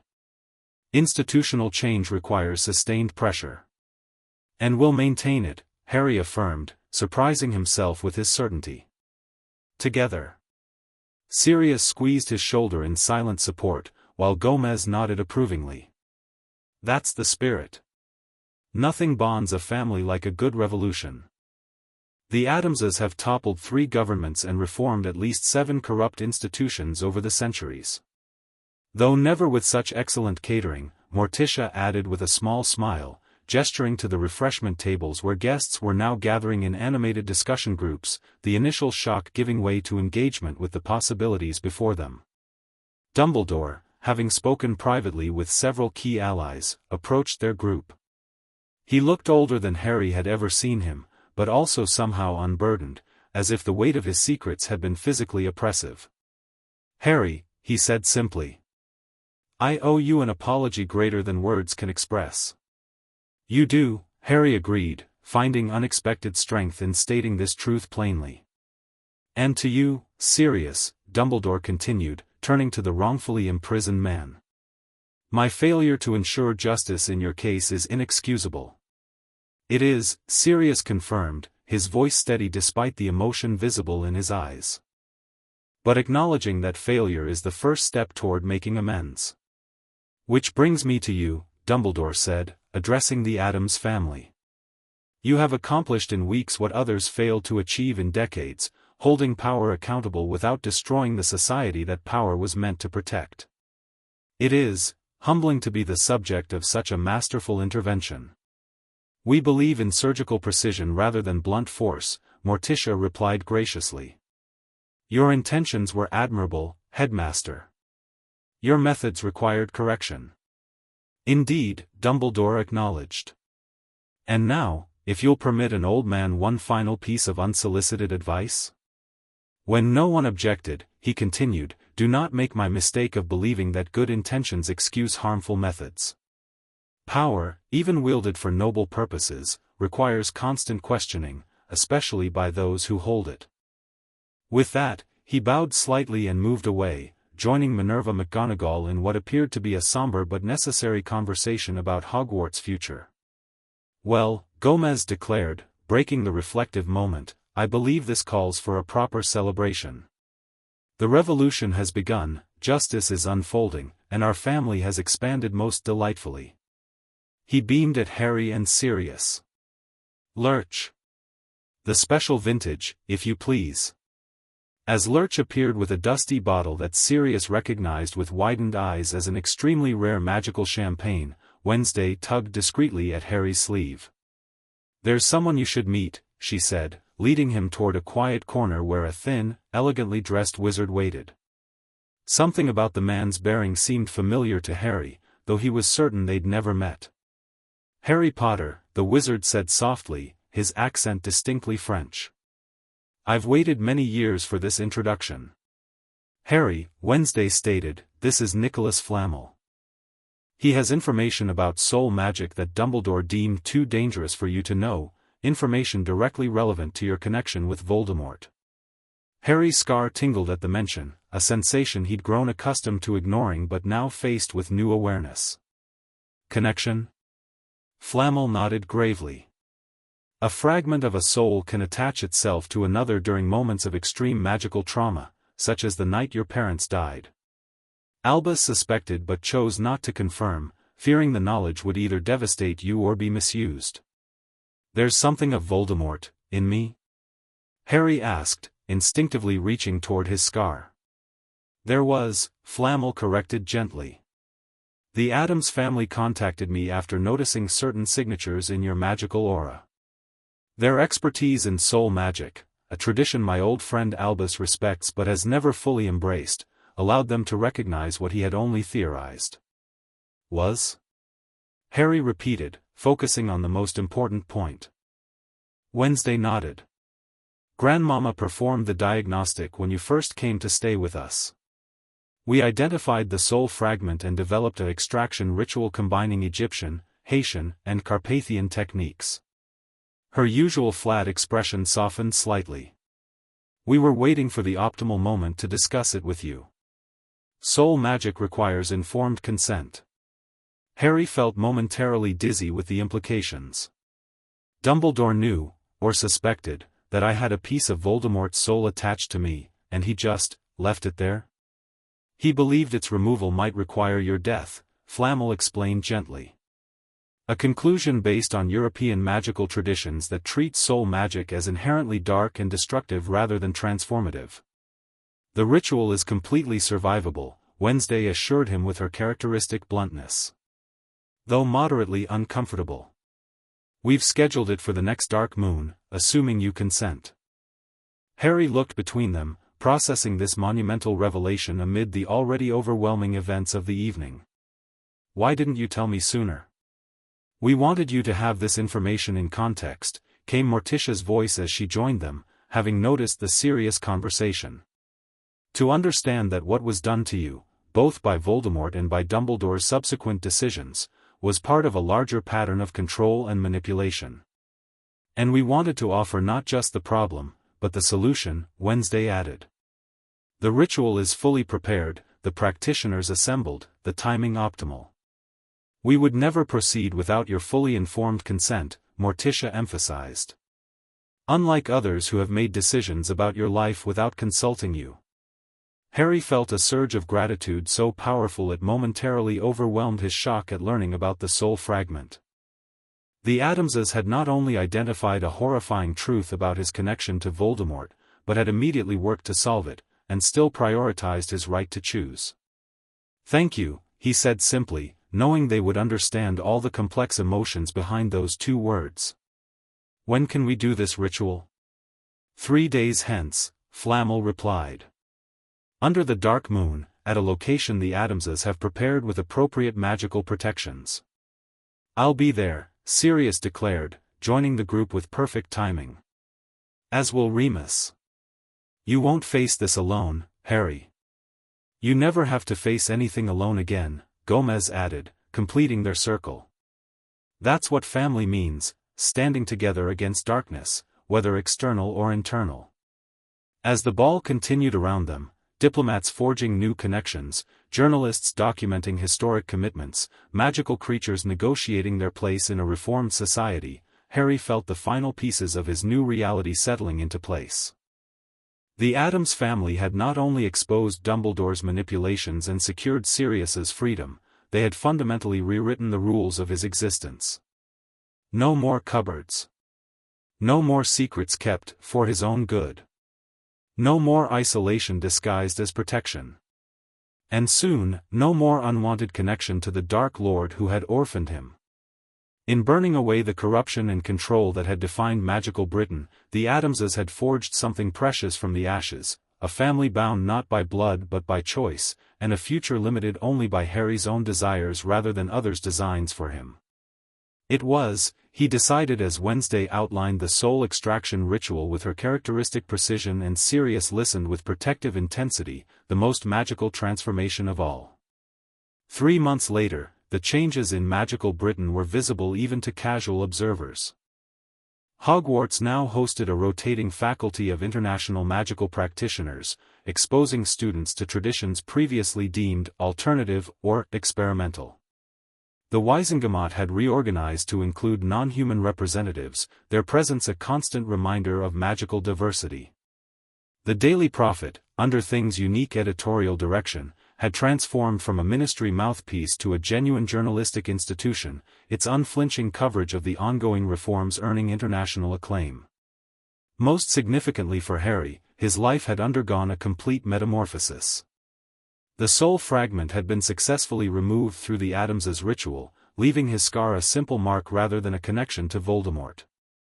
With Sirius fully recovered and legally recognized as his guardian, they had established a household that combined the best of both their worlds, a renovated wing of Grimmauld Place for their primary residence, with regular visits to the Addams family's various homes.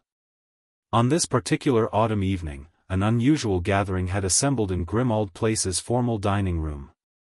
The Addams family, the Weasleys, Hermione and her parents, looking simultaneously fascinated and alarmed by the animated dinner conversation, Remus Lupin and several of Harry's Hogwarts friends sat around the extended table, celebrating the final ratification of the magical concord. To the new Hogwarts curriculum, Gomez proposed, raising his glass in one of many toasts that had punctuated the meal. May it produce generations of wizards too well informed to be easily manipulated. To the creature rights amendments, Hermione added earnestly. The first step toward true magical equality. To the Addams family, Harry countered, rising from his seat between Sirius and Wednesday. Without whom none of this would have happened. A chorus of agreement followed this toast, with even Mrs. Weasley, who had initially been deeply suspicious of the macabre family, nodding her appreciation. We merely provided the spark, Morticia demurred gracefully. The kindling was already well arranged by decades of suppressed potential and legitimate grievances. And now Britain burns, Wednesday added, raising her own glass in a rare display of satisfaction. Not with destruction, but with transformation. Speaking of transformation, Sirius interjected with a mischievous grin, has everyone heard about Dumbledore's new project? The table's attention shifted to this unexpected topic. The former headmaster, after gracefully resigning his various positions, had maintained a low profile during the initial reforms. He's established an international magical research collective, Remus explained. Focused on collaborative approaches to problems previously considered unsolvable. Their first project is a comprehensive re-evaluation of all magical knowledge classified as dark, to distinguish genuinely harmful practices from those that were suppressed for political or cultural reasons. Redemption through contribution, Morticia observed approvingly.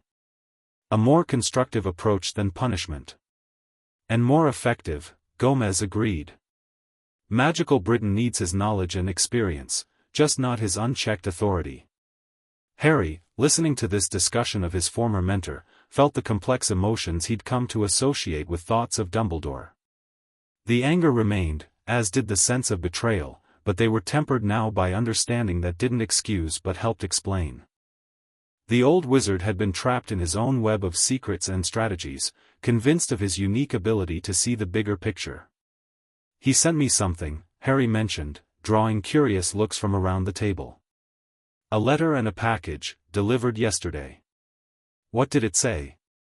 Hermione asked, her curiosity predictably piqued. The letter was an apology, Harry replied, more personal than his public statements.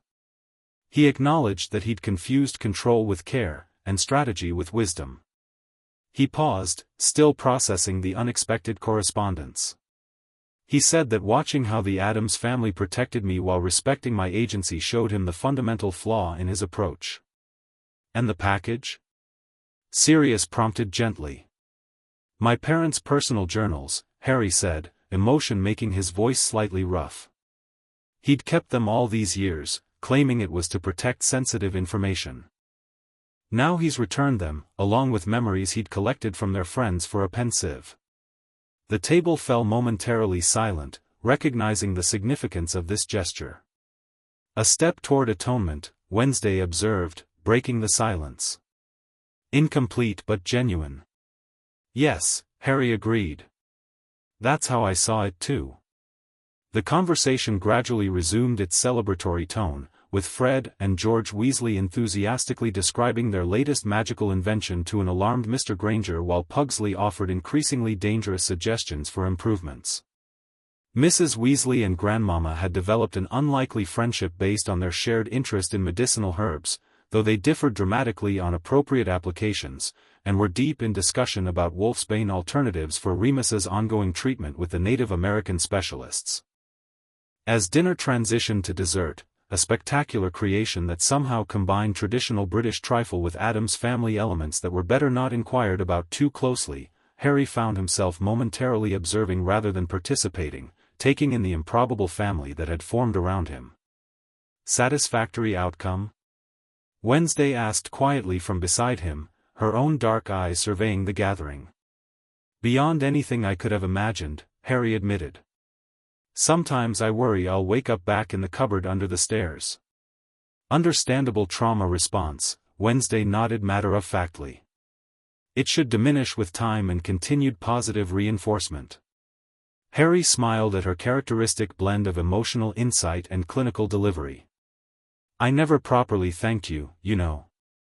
You were the first one to notice something was wrong with my situation. That day on the platform, you said I looked wrong, like a sapling grown in the dark. I recognized a kindred spirit, Wednesday replied after a moment, her usual flatness softening slightly. Different darkness, same resilience. Before Harry could respond to this unexpectedly poetic observation, Gomez rose dramatically at the head of the table, tapping his glass for attention. Friends, family, esteemed guests, he began with characteristic flourish, as we celebrate the remarkable transformations of recent months, I'm reminded of an old Addams family saying, when confronted with entrenched corruption, one must choose between controlled demolition and catastrophic collapse. I thought the saying was, when in doubt, blow it up and dance in the debris, Pugsley interjected. That's the informal version, Morticia clarified with a slight smile. The point, Gomez continued undeterred, is that magical Britain stood at a crossroads when we arrived, continuing down a path of increasing insularity and concentration of power, or embracing a painful but necessary transformation. He raised his glass higher. Tonight we celebrate choosing the latter, with special recognition of the young man whose suffering catalyzed this change. All eyes turned to Harry, who felt himself flush under the attention. Not for his famous scar or prophesied role, Gomez clarified, but for his remarkable capacity to emerge from darkness without being consumed by bitterness, to seek justice rather than vengeance, reform rather than destruction. A most un-Addams-like restraint, Morticia added with a fond look at Harry, yet one we've come to deeply appreciate. To Harry, Sirius declared, rising to join the toast, who has his mother's heart, his father's courage, and somehow, despite everything, his own unbreakable capacity for compassion. And to found family, Harry countered, raising his own glass to include everyone present, which turns out to be every bit as powerful as blood. As glasses clinked and conversation resumed, Harry caught Wednesday's eye. She nodded almost imperceptibly, acknowledging the truth in his words. The Addamses had entered his life like a cleansing storm, exposing corruption and burning away manipulation to reveal the truth beneath. But in doing so, they had also given him something he'd sought his entire life, the knowledge that he belonged, not for his fame or his magical power or his prophesied role, but for exactly who he was. Outside Grimmauld Place, magical Britain continued its transformation. The old structures weren't demolished but rebuilt, the foundation strengthened rather than replaced entirely. It wasn't perfect, no revolution ever is, but it was honest in a way the previous system had not been. Britain burned, not to ashes, but toward rebirth. And from those purifying flames emerged a magical society that might, at last, live up to its potential, diverse, transparent, and strong enough to face whatever darkness might come. An outcome, Harry reflected as he sat surrounded by his improbable, invaluable family, that was altogether spooky and altogether wonderful. The end. Thank you for watching this video. Please be sure to subscribe to our channel and like this video.